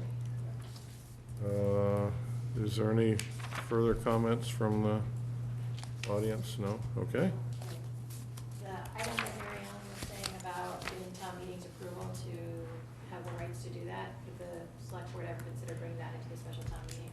Yep. I don't think we would do it in a special town meeting. I think Peter's recommendation was we keep the special town meeting to one topic, which I think could expand the whole, I mean, I think that could fill up the night. I think his preference would be to have one topic. We could bring it to Springtown meeting, regular Springtown meeting. Okay, if there's no further business, we'll take a motion to adjourn. so moved. Second. Okay, all in favor, please say aye. Thank you, everybody, you. for coming. John, thank you very much.